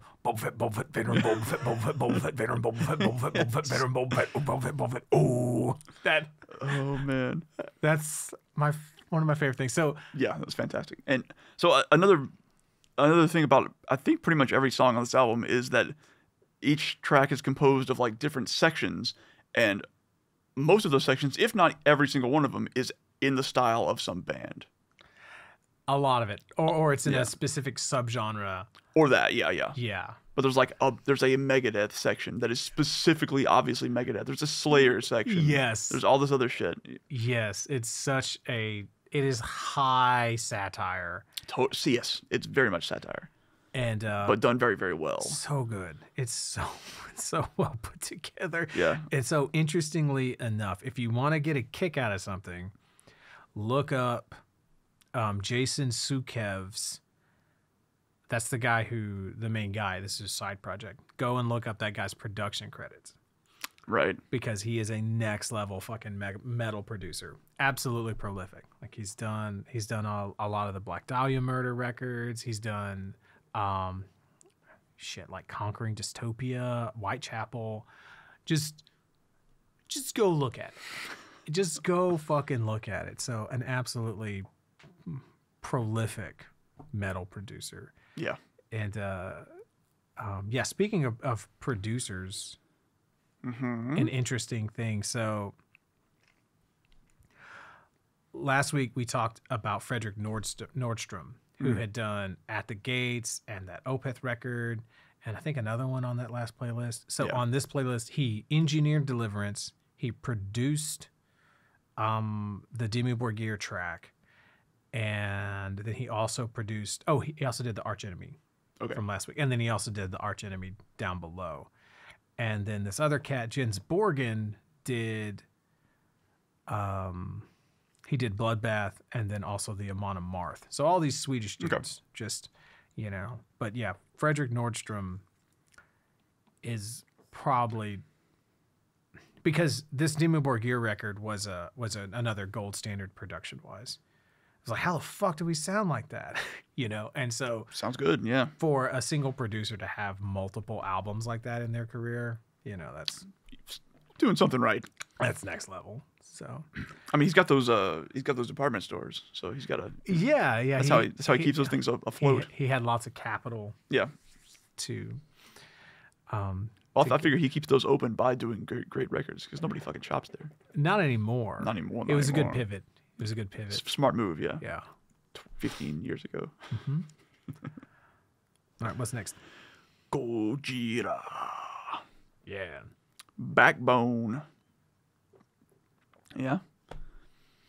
I say, I mean, fucking Gojira, you know, like they're fucking good. But I said on this one in particular, even I am noticing like rad drum shit happening. So there's some rad drum shit. I figured that was probably part of the reason it was on this list. Well, it has fucking blast beats in it, man, and that's rad drum shit. And so one of the things I think is interesting about this is that to me, it's very clear on this. Like that riff, that's a Morbid Angel riff. And so, like not in a rip-off sense, right? But it's very clear to me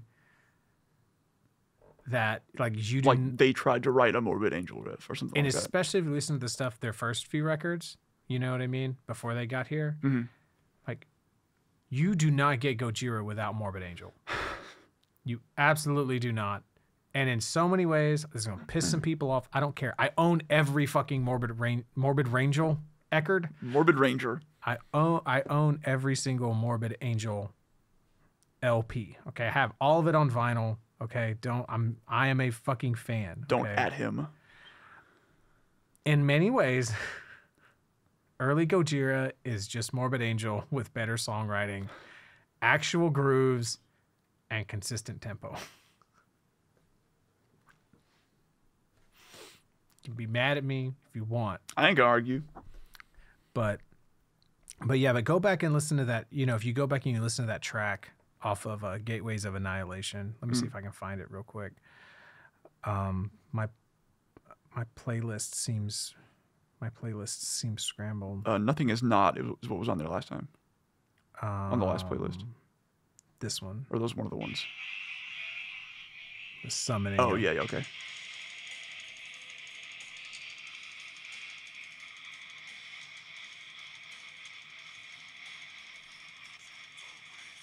anyway, like there's a riff in there, like that kind of dun dun dun dun dun dun dun dun, you know, that kind of mid-tempo, you know, and so to me, there's like a direct. That's where you can like really see this song is you can really draw a direct one-to-one correlation between Gojira riffs, Morbid Angel riffs. Right. So, but yeah, we saw these guys.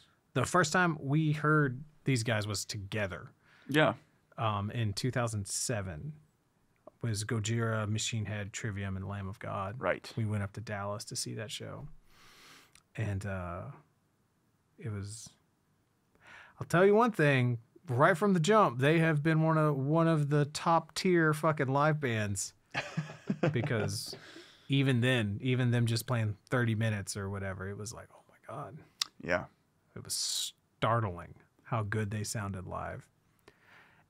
And I got to see them play a small club show a few years later, and it is one of the best small metal, like, you know, 500 people kind of show that I've ever seen. They sounded so good. Oh, yeah. So they're so good it's boring because you can't, you know, they're so dependably awesome. They're the Foo Fighters of death metal. Yeah, right. Oh, good. Boy. Fuck these guys. Gojira's still like the Foo Fighters. Fuck these motherfuckers. God, one of the only things I can remember visually from that show that we went to is the damn Trivium like banners that they had up of their album art. Mm-hmm. For some reason, I was just like, this is stupid as hell. I don't know why. That's how I've always felt about Trivium, and I haven't really started to come around until recently. Yeah. To be like, okay, he's a good dude, and they're a good band. I don't know. I don't remember why I would have thought that, but that's the overriding emotion that comes to mind at the time. Was it just that dude? Was he a douche or something like that? No, not at all. He was just young, and I think that we were just really jealous. Probably. Yeah, probably. I think that's what it was. Could well be. I think that's very much it, and I think that because Roadrunner promoted the shit out of that band, because Monty Connor. My impression is that Monty Connor really liked Matt Heafy and saw like just so much. It's like, oh, this guy's gonna be like the future, and so they just promoted the shit out of him, and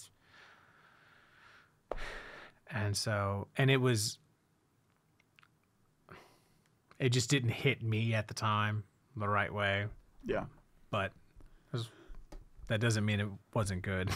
Sure, yeah, yeah. So, I mean, I probably haven't listened to him since then, so what do I know? Yeah, I know nothing. So, yeah, not talking shit about Trivium, but I remember being livid that Machine Head played before them. Maybe that's what it was. Oh, we were pissed. That would have been something that I would be like, fuck these guys. Yeah, we were pissed because Machine Head played like 30 minutes. Machine Head paid good money to be there. God damn it. Yeah, Machine Head played like fucking 30 minutes and Trivium got like 45, maybe, 45 minutes at least. And Machine Head played like 5 songs in that time. No, they played like 4 because they opened with Clenching the Fist of Dissent. Which is like 7-8 minutes or... It's 10. Is it? My estimates are all off. They played Clenching the Fist of Dissent, I think Imperium, Aesthetics of Hate, and then like Block or something. Not Block. They played like one weird deep cut from it's not Block. It's like the second track on Burn My Eyes or something. And then they probably played Davidian too. They might not have. Like 10 Ton Hammer? No, wasn't 10. I wouldn't be here because I would have murdered somebody if they played 10 Ton Hammer. With a 10-ton hammer, son. Oh, I love that fucking song so fucking much. Yeah, it's really good. Okay, anyway. I can't think of what that track is. Old. They played Old, I'm pretty sure. Oh, okay. So yeah. But yeah, like fucking 4 songs. 4 or 5, Yeah, that's what I was getting at. It was like it was a short set, and they only played like a handful of songs because they were so long. Right. Yeah. Well, and they were just ballsy as fuck. They're like, yeah, we're going to play a 10-minute song from a record that hasn't come out yet. Right. Because we know this is the best record of our fucking lives. Right. I mean, and then in doing Aesthetics of Hate, it was in Dallas. Yes. So it was a big fucking deal there. Sure. Yeah. And I think that we had already heard that single. I think. Yeah, maybe. Because I want to say that The Blackening came out in March, April, and this show would have been in February, I believe. Sorry. I was trying to figure out if that was what that was. Okay. Was it? I don't know. I'm shaking the damn table too a lot. I noticed. Okay, man. I can't tell. Anyway. We're professional as shit clearly. tonight. Well, that's what they pay us for. That's what we... Yeah. All of them. Yeah, that's right. So yeah. So great show. Gojira is amazing. Blah blah blah. You should know that. This was my first exposure to them, and From Mars to Sirius is still one of my favorite albums of all time, ever. So straight up. Yeah, I can't put into words how much I love that fucking record. So sweet. And yeah, then I wasn't really exposed for whatever reason. Oh yeah, no, I know what happened. Yeah, because All Sever broke up at the end of 2007. Right. And that was my first sort of foray of getting really into funk music and stuff like that. And I kind of stopped listening to I didn't stop listening to metal, but I stopped listening to new NEW metal. Metal at that time unknown to you. Yeah. I stopped listening to unknown metal. Right. And yet to be heard metal. I only listened to nostalgic metals for the next few years. And so, but then in 2009, I moved to Houston. And in that fall, like Nile put out a new record, and they toured. They came through town, and since I lived in Houston, it was a lot easier for me to go to shows. So I was like, oh yeah, fuck it, I'll go see Nile play. And they played at Numbers. And what did I write down here? Oh, they melted my face off, and I'm still looking for it. So yeah, one of these days. Just they were just so good live, and this was the record they were touring on. And then and then afterwards, like Carl was hanging out, like taking pictures of people. So I was like, fuck it. And he's just such a cool, nice fucking dude. And anyway, Carl does not sound like someone who should be in the band Nile. His name is Carl Sanders. Sounds like a Simpsons side character. I mean, I don't know what Carl's last name was. Oh, Carl, Lenny and Carl. I don't know. Anyway.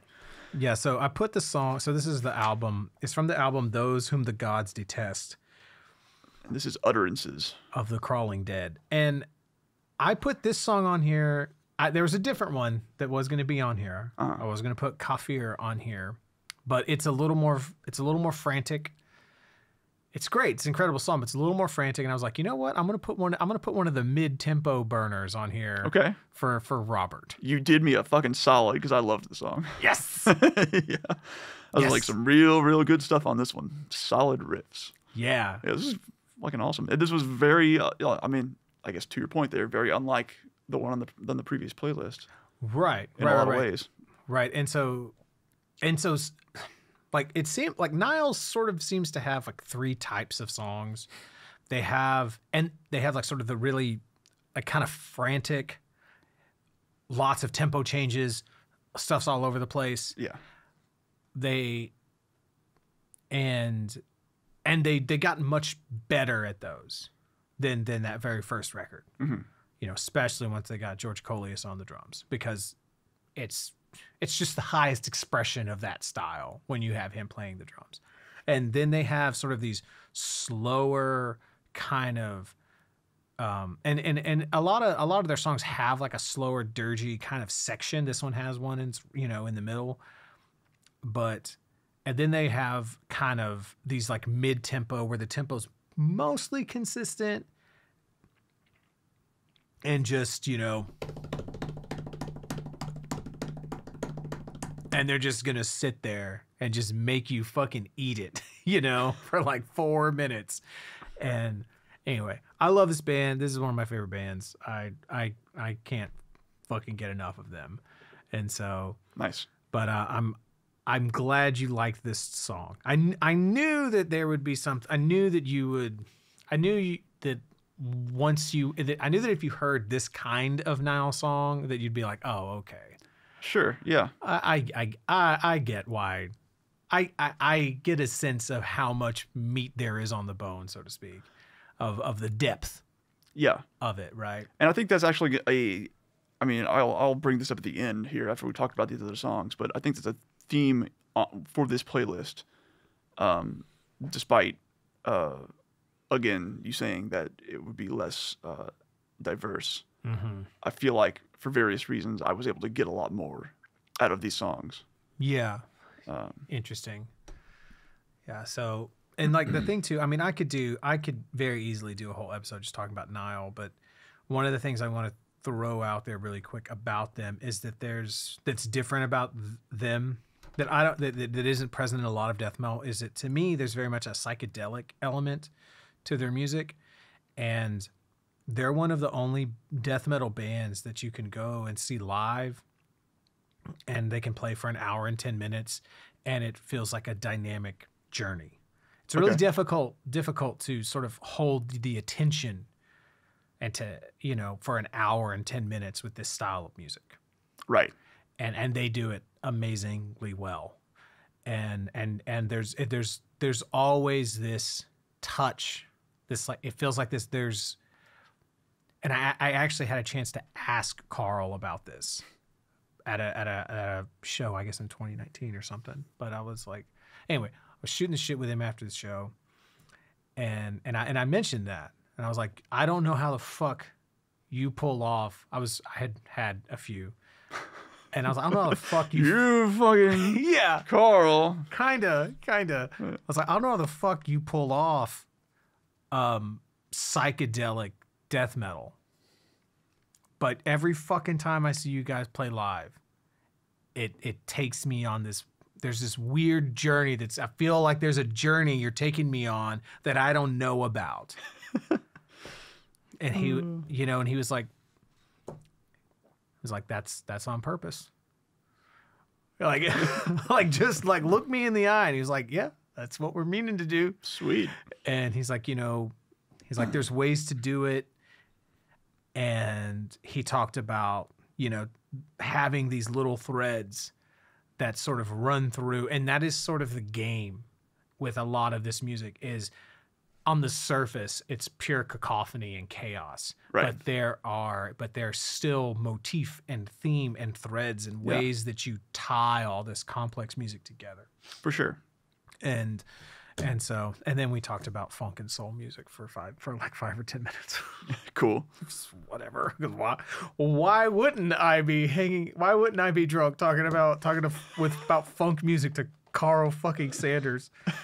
It's one of like my favorite things that's ever happened to me. Nice. But so love Nile. So next is a necrophagist. Is that actually next? Yep. Stab wound. All right, how'd this one hit you? Also, I don't know. I think I put shorthands for a lot of these song titles. Like, I just put utterances on the Nile one. Yeah. I don't know why I did that. Oh, no, I know why I did that because before I listened to it, I wrote down all the bands and the songs so that I wouldn't have to do that as I was listening to them. So I could just put my thoughts down. So, necrophagist stab wound. If you want to read off my my comment there at the very top. Tweedly weedly wee. Is what this song is. That's not wrong. Nope, that's exactly correct. Yeah, this was weird, but kind of cool. That's a good description. Yeah. The ping ponging between those extremes was prevalent in this track. Yeah. So this album came out in 2004. I honestly don't know how I heard this. I think someone was just like, hey, check this out. I don't remember who. But this album came out in 2004, and this album was just an absolute gauntlet throwdown of a fucking album. Okay, so this is the album that you could say created modern technical death metal. Oh. It's like the template for modern tech death. And this album was such a like, fucking deal with that. Blah. That everyone was like it raised the bar, and everyone was like, well, shit. We got to re-record this shit now. We have to. How the fuck do we keep up? And it took people like 4 years to like make something that was comparable. And the band that did it was half of this lineup. Well, stands to reason. Like half of this band went and joined another band called Obscura, and put out an album called Cosmogenesis in 2008, which is like another gold standard tech death album. And so yeah, this like if you do a cover of anything off of this record today, you're gonna get guaranteed clicks in the whole metal cover YouTube ecosystem. Right. This album is highly fucking regarded. Oh, okay. So, and then what else is interesting is that they didn't put out another fucking record after this. Damn. I'm almost, yeah, because I think they had one before, but yeah, they didn't, and then there were all these rumors like 5 years ago that it was happening, and there's been rumors off and on for like a decade that the new necrophagist was going to happen, and everyone's just given up now. So, was it just like internal strife because they ended up leaving? I think it's just it's mostly like one dude, so it's one dude who like is like, I'm the principal songwriter. Yeah, Okay. yeah. And I think that for whatever reason, the record didn't get written in the window that would have made sense for it to be written. And then you get into, now there's a shit ton of pressure, and you get into a lot of option I'm totally speculating. And then you just get into a lot of option paralysis, and then eventually you're just like, man, fuck it. I don't want to deal with the weight of that. I don't want to deal with the weight of the expectation of, because each year that passes, this record gets more and more and more and more iconic. Sure. And so, I mean, to try to follow something like that up, I guess, Right. So, yeah. But again, like, this is one of the punchlines we're getting to is that, oh, well, fucking Technical Death, this is like my favorite. This is some of my favorite shit. And so this would have been the first time I was exposed to what the modern version of it sounds like, I guess. Got it. But yeah, and the drummer on this, Hans Grossman, he's it's another fucking level. That dude's another fucking level. So cool. All right, next is Decapitated. Yes. So day 69. Yeah. This was probably my favorite album on this whole fucking playlist. Yes. Or song. I figured. This was cool as hell, man. Yeah, man. Just great shit the whole time, and then just cool little drum stings like that, and then that big bend and some long parts. Bend, so good. That bend, oh my god, it makes me want to fight. It's so good. The singer's got like a Rob Flynn thing going on a lot of times. Like, that's real funny you mentioned that. Oh yeah? Yeah, because you know who the new guitarist in Machine Head is? His name is Vogue Flynn. Vogue Flynn. Anyway, he's the guitarist and songwriter in Decapitated. Oh no shit. All right. Yeah, but not the singer. Not the singer. Okay. Not the singer. But it's interesting that you pulled that out of thin air. So because he's definitely got some like that Rob Flynn does, that kind of shit. A little bit, right? Yeah, it's in there. And so whenever you whenever Machine Head did the Burn My Eyes tour, like in 2019 or whatever. Yeah. And they did two sets. They did the like go out and play the greatest hits set, and then they took a break and they did the Burn My Eyes set with the original lineup, minus Adam Deuce. But Vogue played guitar in the greatest hits set.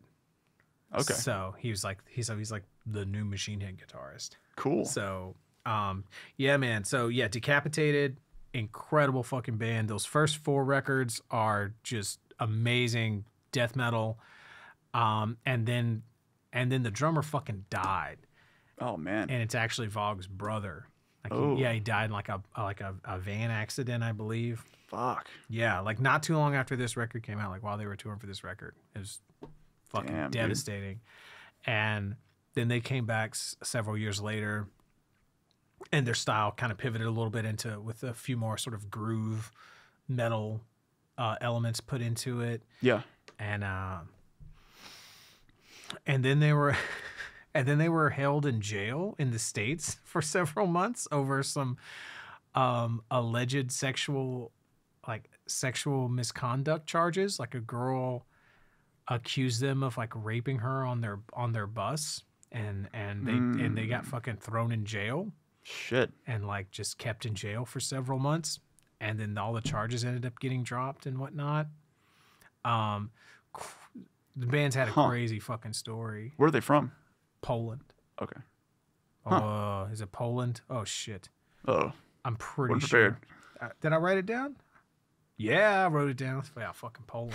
I fucking knew that shit the whole time. So yeah, but that's fucking wild. Yeah, they've had a crazy history. So the drummer that was on this album, that's the only He's album. dead. No. He did the first four. This is the the first four. This is their fourth one. This is the fourth of their first four. Yeah, and this was the last one that he did with them. Yeah, and he was just like, you listen to that first record, like winds of some creation, and he's just like fucking 19 or 17, 15 or some shit. He's ridiculously young, and it's just, it was like he was just born to play death metal fucking drums. Like this song, he wrote this, like he came in with the drums like done. Man. For this song. And he was like, this is what the drums are going to be to this song. That's wild, because like this is one of the songs on this playlist, like you mentioned they sort of pivoted to groove metal, but there's a lot more on this playlist that has groove to it that I really dig. Yeah. Way more than like the first playlist in relation. And this is one of them for sure. And this song, that surprises me because it feels like this is a song that is equally important for like the stringed instruments here. Like they did a really great job of putting what they needed to apparently on top of the drums. Right. Which is really cool. You can't say enough good things. And then also a shitty thing that happened with them. So this song, this record, their first four records have, within the past month, maybe 2 months, have gotten back on streaming services. Oh, wow. Yeah, because there was some bullshit with record label stuff. Yep. Mm-hmm. Yeah. And it's like, it's so goddamn irritating. Because, you're leaving. It's like, well, if I can't have all the money, I'm going to not let anyone have any of the money is how that shit goes, And so, yeah, I had to a few years ago, I like tracked down like physical copies of these fucking CDs, paid like fucking, like now, I mean, before they put that shit back on streaming, like you would have been able to sell each one. You could have sold each CD for like $80 a pop. Wow. But I was able to find them for like, get all four for like 50 or 70 or something like that a few years ago, 5 years ago or something. But yeah, I'm so glad that these records are back on streaming services so that their legacy can, continue to grow and live on and all that sort of shit. Yeah. So, all right, next. Arch Enemy. So yeah, what'd you think about this track? I thought it was all right. It's fun, right? Yeah. So Jacob got me really hip to this album. This is like one of his favorite songs. So damn. This I think was the first record they did with Angela on vocals.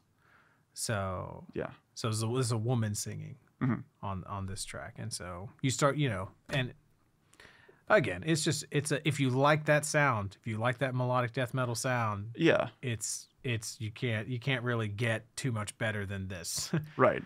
So yeah, it's cool. Yeah.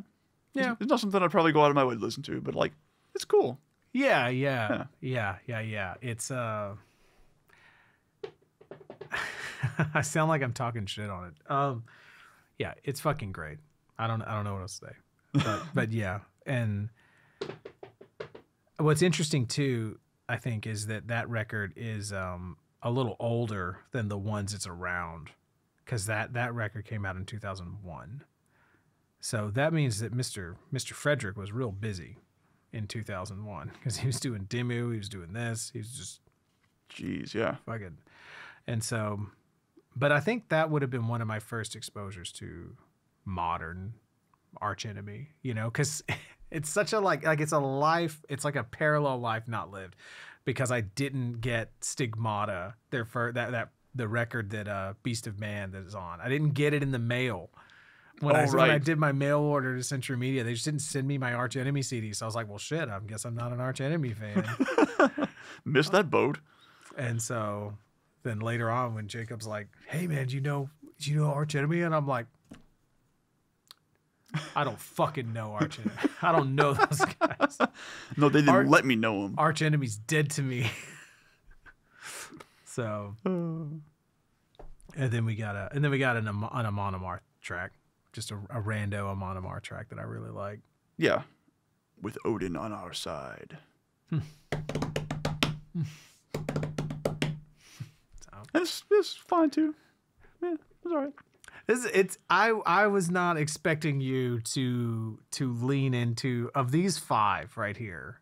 You know, the Nile, necrophagist, decapitated, Arch Enemy, Amon Amarth. I was not expecting you to be like, dude, decapitated in Nile. Really? I was not. I thought you were gonna be all about Arch Enemy and Amon Amarth. Interesting. I thought you were gonna be like, yeah, this is fun. This is great. It's I don't know. It is, but it's like I don't know, the Amon Amarth stuff, it feels a bit much like what am I thinking of? Is Viking metal, that's exactly what it is. What they are, right? And there's also, you know, pirate metal and shit like that, and Celtic metal, and that all feels like of a piece to me. And I've never really gotten much into it beyond just like, that's cool that's a thing. I see. I'm glad that's there. I'm not really gonna like put it on and listen to it, but I like that it's there. Man, there are about like 6 Ailstorm tracks that will fucking get me going, man. Ailstorm, that's a yes, totally. So get some Eluvati going, some fucking folk metal. Yes, exactly. Get some hurdy-gurdy with your skank beads. So, but yeah, it's a solid record. And again, Jacob got me into the band, but he was into the old Amon Amarth. Okay. So he was there from the beginning. Yeah. Interestingly enough, the original drummer in Amon Amarth was Martin Lopez, who played on these Opeth songs. Oh, cool. That I showed you. So, yeah, and so then apparently in 2011, I stopped fucking listening to metal, it looks like. According to this list. According to this list, I did not listen to any, I wasn't exposed to any death metal that really left an impression during those years, and I'm not really sure why. But that doesn't really matter. So, getting to the punchline here. So, it was 2016. It was August. It was actually my birthday. Okay, and the music school that I was teaching at was, because I know they normally teach on Saturdays. I was teaching on Saturdays there. They were closed, I guess, the week before school was starting or something, or I don't know, but I didn't have to teach that day. And this tour was in town. I was like, I'm going to go to an all-day metal show by myself. Cause I can. Cause I'm an adult. And so yeah, and I went to this with just a fucking open mind, like, yeah, man, I just want to fucking fuck it. Like Nile was also headlining, and so, you know, I was like, yeah, cool, I'll fucking see Nile again. That's always amazing. And Cannibal Corpse was headlining as well, and you know, it's like, all right, it can't go. Like I know that I'm not. I know you're gonna get your money's worth one way or the other. Exactly. Yeah, exactly. Yeah. But I didn't know. I was like, okay, well, I know Christian's good. You know, there's so many great bands on this particular bill, but I didn't really know most of them. Yeah. And so I go to the show, and I'm just hanging out at Warehouse Live, and it was there was a good, it really alternated between sort of being an old school death metal and newer like deathcore, which there's a subtle difference. I'll take your word for it. I believe you. And what was so amazing to me, what really resonated with me, I think, because at this time, I had been going to a lot of like jam band shows and a lot of funk band shows and stuff like that, and New Orleans, like, you know, New Orleans Jazz Fest and all that sort of stuff. And what was so cool to me about this death metal show was that, like, the kids didn't care if it was an old band or a new band. They just, like, if it was good, it was good. And Yeah. they fucking, like, it just felt like such a pure, you know, like, it wasn't pretentious. There wasn't like all this, like all the kind of like toxicity that it felt like was involved in the metal scene in like 10 years prior. Right. Of like, oh, well, these people have tight jeans on and I don't like the art on that t-shirt, so fuck these people. Yeah. Or, oh, those guys are old, fuck them. Like, there was none of that. And so it just changed how I looked at everything. And just by just watching the kids, by just seeing the people who were younger than me and how they were reacting to the music, it was so inspirational to me. And so, yeah, there were so many great bands I saw that day. But then Suffocation came on stage. And Suffocation is a legendary fucking death metal band. You cannot overstate their influence on the death metal genre. You can't do it. You can't fucking do it.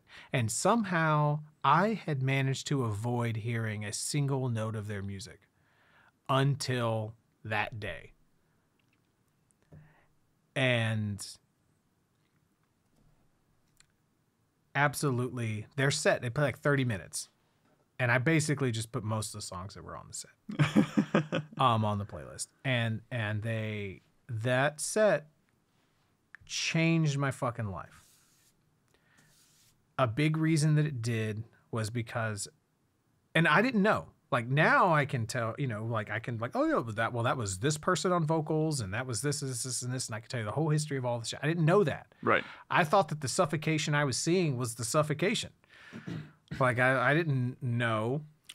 And right. So, but they had a new drummer then. His name was Eric Morotti. And I had never heard extreme metal drums sound that good live. Ever, period, not fucking once.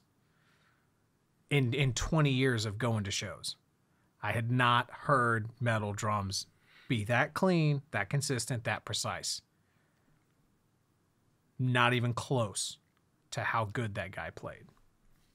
I watched a couple of the videos that you sent me, and you're not wrong. That's what that is. Some clean ass, clear ass, precise ass drumming. It was like, now the bar has been raised the past 5 years or so to where, you know, like that's kind of that's a little more expected now. But at the time, it was okay. I couldn't fucking fathom it. Now, part of that is the way that Suffocation's music is written, as opposed to the way that Nile's music is written. Mm-hmm. Because George Coleus plays that clean and that precise as well, but Nile's music is so much more dense. Yeah. And it's less rhythmic in the way that Suffocation's music is rhythmic. So the drumming doesn't come through in the same way, I think is an aspect right of why, you know, it is one aspect of it. So, but yeah. And I was like, man, it's like this guy, because there was another thing that happened in the mid aughts with metal records and that were coming out. And as I don't know if you remember this feeling or not, but I remember of some very specific times having this. There was this weird intersection where you know, the cost of home recording was going down, Yeah. and then people's desire to play fast, crazy shit was going up. And there was this weird intersection that happened in the sort of the late aughts where, you know, there would be like a band of like 17-year-olds or something, and they're like, hey, here's, you know, listen to what I did, and it would be perfect. Yeah, okay. You know, and like kicks like, and it was like, you didn't fucking play that. And then you would go see them live, and sure enough, they did not fucking play that. Mm. But Eric Morotti, who's younger than us, and 2008 heard shit, he was like, well, shit, I guess that's just how I have to fucking sound. He's got to get that good now. I just have to be perfect. Man. And I actually took a lesson with him. Oh, cool. A few years, because, you know, he's like, oh, I'm giving lessons on this tour I'm doing. And I think like, you mentioned that. Yeah. I'm sure I did. Yeah. Because it was one of, again, Of course you would have, yeah. one of my favorite fucking things ever happened. And I actually asked him about that, and he was like, yeah, man. He's finally someone understands. What am I doing? It was like, dude, yeah, fucking. And he's like in 2008. He's like, he talked about like 2008 when all these records came out. He was like, yeah, this fucking Origin record came out, and he talked about that Nile record. He talked about the Obscura record, Cosmogenesis, and you know, he's like, yeah, man. I was like, shit, you know. I'm nowhere near good enough yet. I gotta get there. Yeah. How the fuck do I fucking? I have to be perfect, you know. And so yeah, that seeing that live show just sent me down this whole rabbit hole of Suffocation, and I'm still going down that fucking rabbit hole. Here we are, like 5 years later, and I'm still finding new things that I love about that band and about the way that they put music together, because it's fucking weird. It is fucking weird. I've learned several of their songs at this point. I've transcribed a handful of them, and the way that they put music together is fucking strange. And I think that's what, and it's so different than how I would put that kind of music together. Okay. And so I think that's one of the things that was so intriguing to me about it. And yeah, I can see that. You know, like, especially like the songs like Thrones of Blood and Pierce from Within, you know, like to wrap your head around how they put those things together, you know, it's fucking crazy. And, but yeah, I can, before I just rattle on about how amazing Suffocation is, how did some of those videos hit you? How did some of the music hit you? Da ba da ba da ba da ba da. Well, the videos, like I said, specifically, like, it's undeniable. Like, this is some incredible shit. Like, technically flawless. Right. Feeling. So that was cool, because like you said, you made it a point to do that so that I would be able to hear it live, and that came through for sure. Cool. Yeah, because I wanted to try to sort of recreate like the, you know, because Suffocation is one of the best goddamn live bands you'll ever see. So there's a friend of mine named Chris that like we had jammed a few times, played like a bunch of Slayer and Machine Head shit together, you know, really cool dude. Mm-hmm. But we ended up making friends and decided to like get together and jam, because we'd always see each other at the same shows, and we had seen each other at like 2 Suffocation shows in a row or some shit, like 2 years in a row or some shit like that, right? Yeah. And he's from New York. He's older, a few years older than us, not much, but he'd seen Pantera a whole fuck ton of times, and like he's like Suffocation and Pantera are the 2 best live bands I've ever seen. Damn.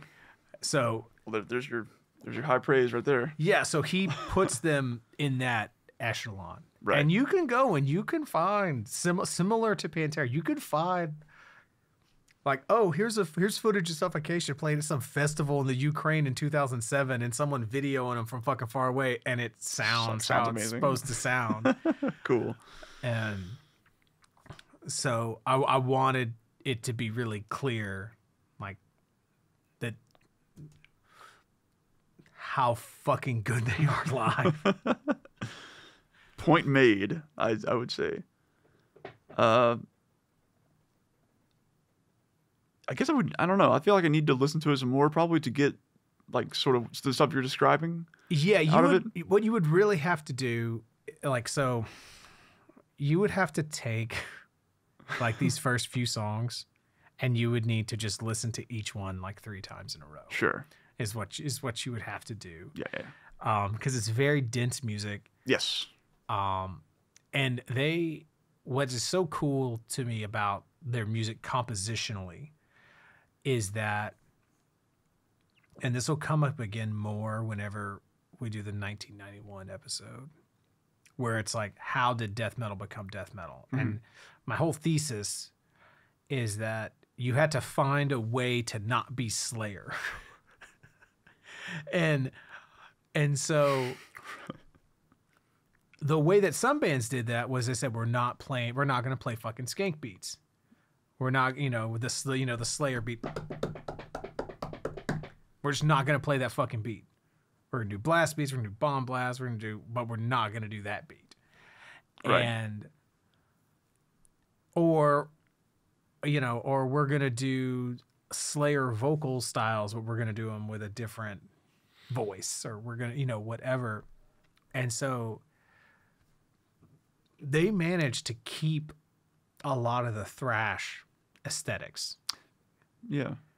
But they don't play Slayer riffs very much. Every now and again there's a riff that's like, okay, that's kind of Slayer-ish, but it's very rare. Mm.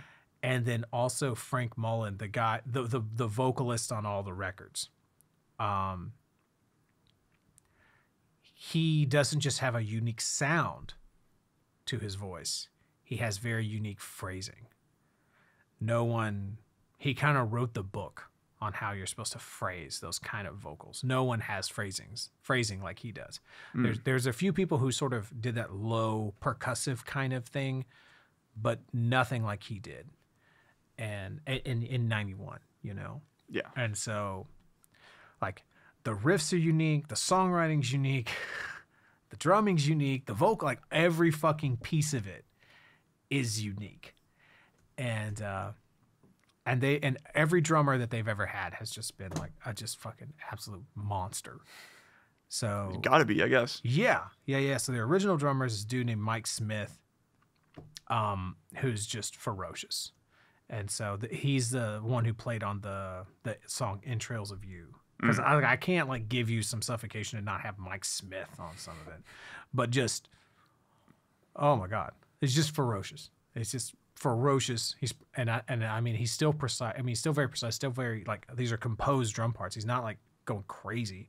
Yeah. But he's, there's a different thing that happens, and then Doug Bone plays on Pierced from Within and Thrones of Blood, and that guy I feel like that guy does a really great job, especially that early on, that time period, coming up with the drumming template of how you sort of marry the brutality and the technicality. Okay. So because there were some sort of breakthroughs in the technicality of death metal drumming in the early 90s that happened with like Sean Reinert with Human and stuff like that. But I feel like Doug Bone did a really good job, especially on that record, Pierced from Within, another iconic record, sort of splitting the difference of, how do you keep things brutal and groovy, but still have all this extra weird shit. Right. Bring on the weird shit, but not losing any of the intensity. Yeah. Like not letting it get distracting in any way, but always having a little bit of weird in I can there. appreciate that. And so I feel like he's the one who sort of established this is how you do that. To me, Yeah. So, and Dave Koolroos, who played on a bunch of shit, is just fucking, that guy's again a monster, and like, but in a different way. He's a different, some kind of monster. Yeah, like Mike Smith is Jason Voorhees and Dave Koolroos is Michael Myers. Okay. Like, if that means what you think it means, it gets it point across pretty well then. It's a different kind of ferocity. Okay. It's like it's a sneakier kind of slow brooding ferocity. It's a little colder. It's okay. you know what I mean? Like when Michael Myers kills you, you don't know if he's feeling anything. You know that Jason is feeling something when he kills you. Like he's like Jason's a little more animated. Yeah. Jason feels like he wants to kill you. Michael Myers has to kill you. and that maybe is the difference between Dave Koolroos and Mike Smith. I feel like you're uncovering some pretty profound differences between 80s horror genres here. 70s and 80s. That's going to be 3 episodes from now. Oh, yeah. So, but yeah, I guess that's kind of that. And yeah, but yeah, I can't recommend these songs enough, especially the Suffocation songs. Like there's lots. There's a universe in each one of those songs. Multitudes to chew on as to why this band is so weird and so brilliant and yet so fucking brutal. And somehow like all these amazing drummers, Eric like fucking like just it's like, well, I'll do all that. And so he's like just laid back and precise about it. Like he's like a drone pilot. Like if you could have like a drone pilot slasher movie, that would be what he is, like just because he's just precise and just chill and laid back. Like he plays all this music and it doesn't even look like he's sweating or trying hard. Right. And it's like, and it's not that he's being like lackadaisical about it. You know what I mean? Like he's fully there. It's just makes it look easy. Yeah, man. Yeah, And so damn. Yeah. And another thing I have to say about this band, I'd say about these guys is that because when I took that lesson with Eric, man, I had a chance to, briefly meet the rest of the dudes and man, they just look, I don't give a shit how big of a deal you think you are, how cool you think you are. Be nice to people, because however big a deal you are, you're not as big a deal as the fucking guys in Suffocation. Terrence Hobbs and Derek Boyer, those guys are legit legends. And those guys there was no reason that those guys were as nice to me as they were. They didn't have to be nice to me. They didn't have to be welcoming to me. They didn't have, you know what I mean? Like I was just some dude who was paying their drummer to show him how to hit a practice pad. Right. They didn't have to, and like, they're like encouraging to me because we're doing this lesson like backstage. Oh, cool. Before the show and everything like that. And like Derek comes around because Eric was teaching me this very specific like double bass technique where you're using doubles instead of singles on the double bass, like just like when you're doing snare rolls on a snare drum. Yeah,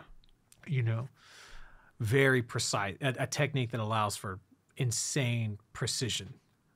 And like Derek, I'm sitting there like working on this, and like Derek, the bassist, who's been in the band for like 20 years, some shit. He comes around the corner. This dude's a fucking legend. And he's like, is he getting it? Is he getting it? Oh, he's getting it. And he's like, can I try?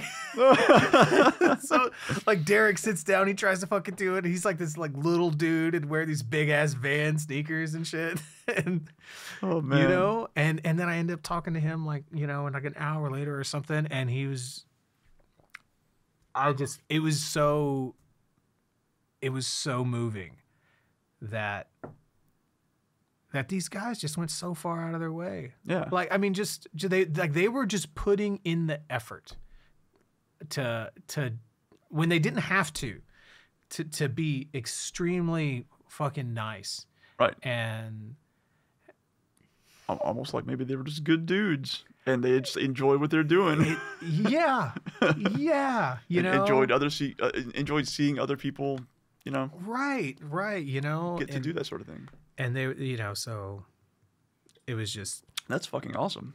Yeah, so I have nothing. I can't say enough good things about this band. So, but yeah, like there's two bands whose maybe three whose like logo will probably end up tattooed on my body sooner or later. Machine Head, Suffocation, maybe Emperor. Okay. But definitely Machine Head and Suffocation. Okay. Like they're like one on each forearm probably or some shit, you know. What is the Suffocation logo? I know what the Machine Head logo is. Yeah, let me find it for you. It's like a S with like a bunch of fucking crazy shit Okay. all around it. It's not like a cool S. Yeah, it's a cool S. I'll show it to you. It's not a pillow. Well, that's not that's not any of the good ones. Oh. Whatever, y'all can look it up. I'll show it to Robert when we fucking. Yeah, I'll find it. Well, like that kind of thing there. Okay. That's cool. So. That's a cool S. It's a cool S. Yeah. So, lots of so's and uhs. So this is probably maybe the most unprofessional episode so far. For various reasons. For various reasons. But you know, man, not everyone's going to be perfect. No, not at all. And I don't think anyone's expecting us to be. So I wouldn't worry about that too much. Right. But that does bring up another, I wanted to have some closing points here. Yeah. About this list. Yeah, because this kind of is a stopping point for this. Because we get to here, and after this, I'm like, well, shit. Maybe I'm not just into a few bands that happen to be death metal. Maybe I'm into death metal. Mm-hmm. And I start going down the rabbit hole. And then that's like a whole other topic. But that's sort of whenever I it's like everything connects. And it's like, oh, this is just what I fucking like. It's like fucking death metal. You know, took me 20 years to figure it out. You know, so. Yeah, you got there. Yeah. But one of the things that struck me about this playlist over to the other one specifically is that just the production was so much better, just across the board. Sure. And it's not surprising. As time goes on, technology gets better and more accessible, all this stuff. Yeah, the only song, there are very few songs on here that were even released in the 90s. Yeah. Like the first few Suffocation songs and the God Dethroned Yeah, songs. like there were a couple things where it was like, questionable here and there, but by and large, everything sounded way, like, good. Mm-hmm. Way good. But more importantly, more discernible. And I think that actually does a lot for me. Sure. I think it turns out. I think that lets me hear a lot of the interesting shit that's happening a lot easier. Because maybe I don't have the ear to know what to look for a lot of the times with music like this. Sure. And that just puts it out there for me and says, here you fucking go. I mean, I think that's why the Dimmu Borgir song was so important to me. And why Nick Barker's drumming on Cruelty and the Beast was so important, because it's so like, oh yeah, it's typewriter drums. It sounds like shit. But I can hear it. Yeah. I can discern it. Yeah. You know, which I can't. I mean, those same beats and those same things were on the Cryptopsy record and on the Nile record. Yeah. But I couldn't fucking tell what was going on. Yeah, in there. Like I can tell what the drums are doing a lot more. I can hear what the guitar is doing a lot more, like cleanly. Mm-hmm. And despite not necessarily liking it a lot of the time, I can hear what the vocals are doing a lot more. Yeah. So it's important to some extent. But also a lot of these tracks had a much more, if not a better sense of feel, a more defined sense of feel to me. Whereas a lot of the stuff, like you were kind of alluding to earlier, like can just be like spastic in a way. Sure. For better or worse, depending on what you're looking for. But to me, this like made a lot more sense. Yeah, it's as death metal and death metal inspired things were getting more away from the sort of like frantic thing. Yeah. And it was okay, well, we're going to do that too. But we're going to do it to a click track, and it's going to be perfect, and every note of this counts and means something, so we have to try to capture it all. Yeah. Because we've been listening, because you listen to Pantera also. And right. And, influences crept in, I guess. Yeah, because I think that really the 90s, like you look at the benchmark albums of the 90s, a lot of it was this sort of, it wasn't just upping the ante on what you were playing. It was the clarity of its presentation. Yeah. And so And I feel like at this point you're still sort of on the upward tick of that. And I think that sort of starts to crest in the late 2000s. And then it starts to kind of like, okay, we've had enough of that. Let's do something else. Go back to the beginning or whatever. Right. Yeah. And I mean, and it's still like the production, like for you to do a basic ass tech death record or a modern death metal record these days, like a basic one, your production level still has to be so high. And you have to play perfect. Like the playing has to be perfect. Yeah. So can't like just can't do what Can't fudge that. No, you can't kind of like just, oh, we're just going to go for it really hard and the intensity will matter. Right. You know, It'll come across. Yeah. So like something that's interesting, what you're talking about is that there's live footage of this song Liege of Inveracity. It was, one of the ones I sent you of Eric playing. That song was written in 1991. All those drum parts, all those guitar parts, Yeah. all those vocal parts, all of it, written and recorded in 1991. Right. And it holds up. Sure. It's fucking crazy. Yeah. How fucking brutal Suffocation was right out of the fucking gate. So Brutality. So anyway, I think is that it? That's all I got. Yeah. All right. That was cool. That was like you said, like I've said a number of times so far, like despite you warning me that this was going to be more or less diverse, I found it to be more interesting in a lot of ways. Very cool. So very cool. Yeah. Yeah, you're starting to sort of see some of the subgenres get a little more codified. Okay. Yeah. Is I think you're starting to see here. So, yeah. All right, guys. Well, appreciate it, and we're gonna come back next week, and we're gonna pick the controller up. I think is the plan. We're gonna go back and finish. We're gonna put down the vor and pick up the controller. Yeah. All right. Peace. Thanks.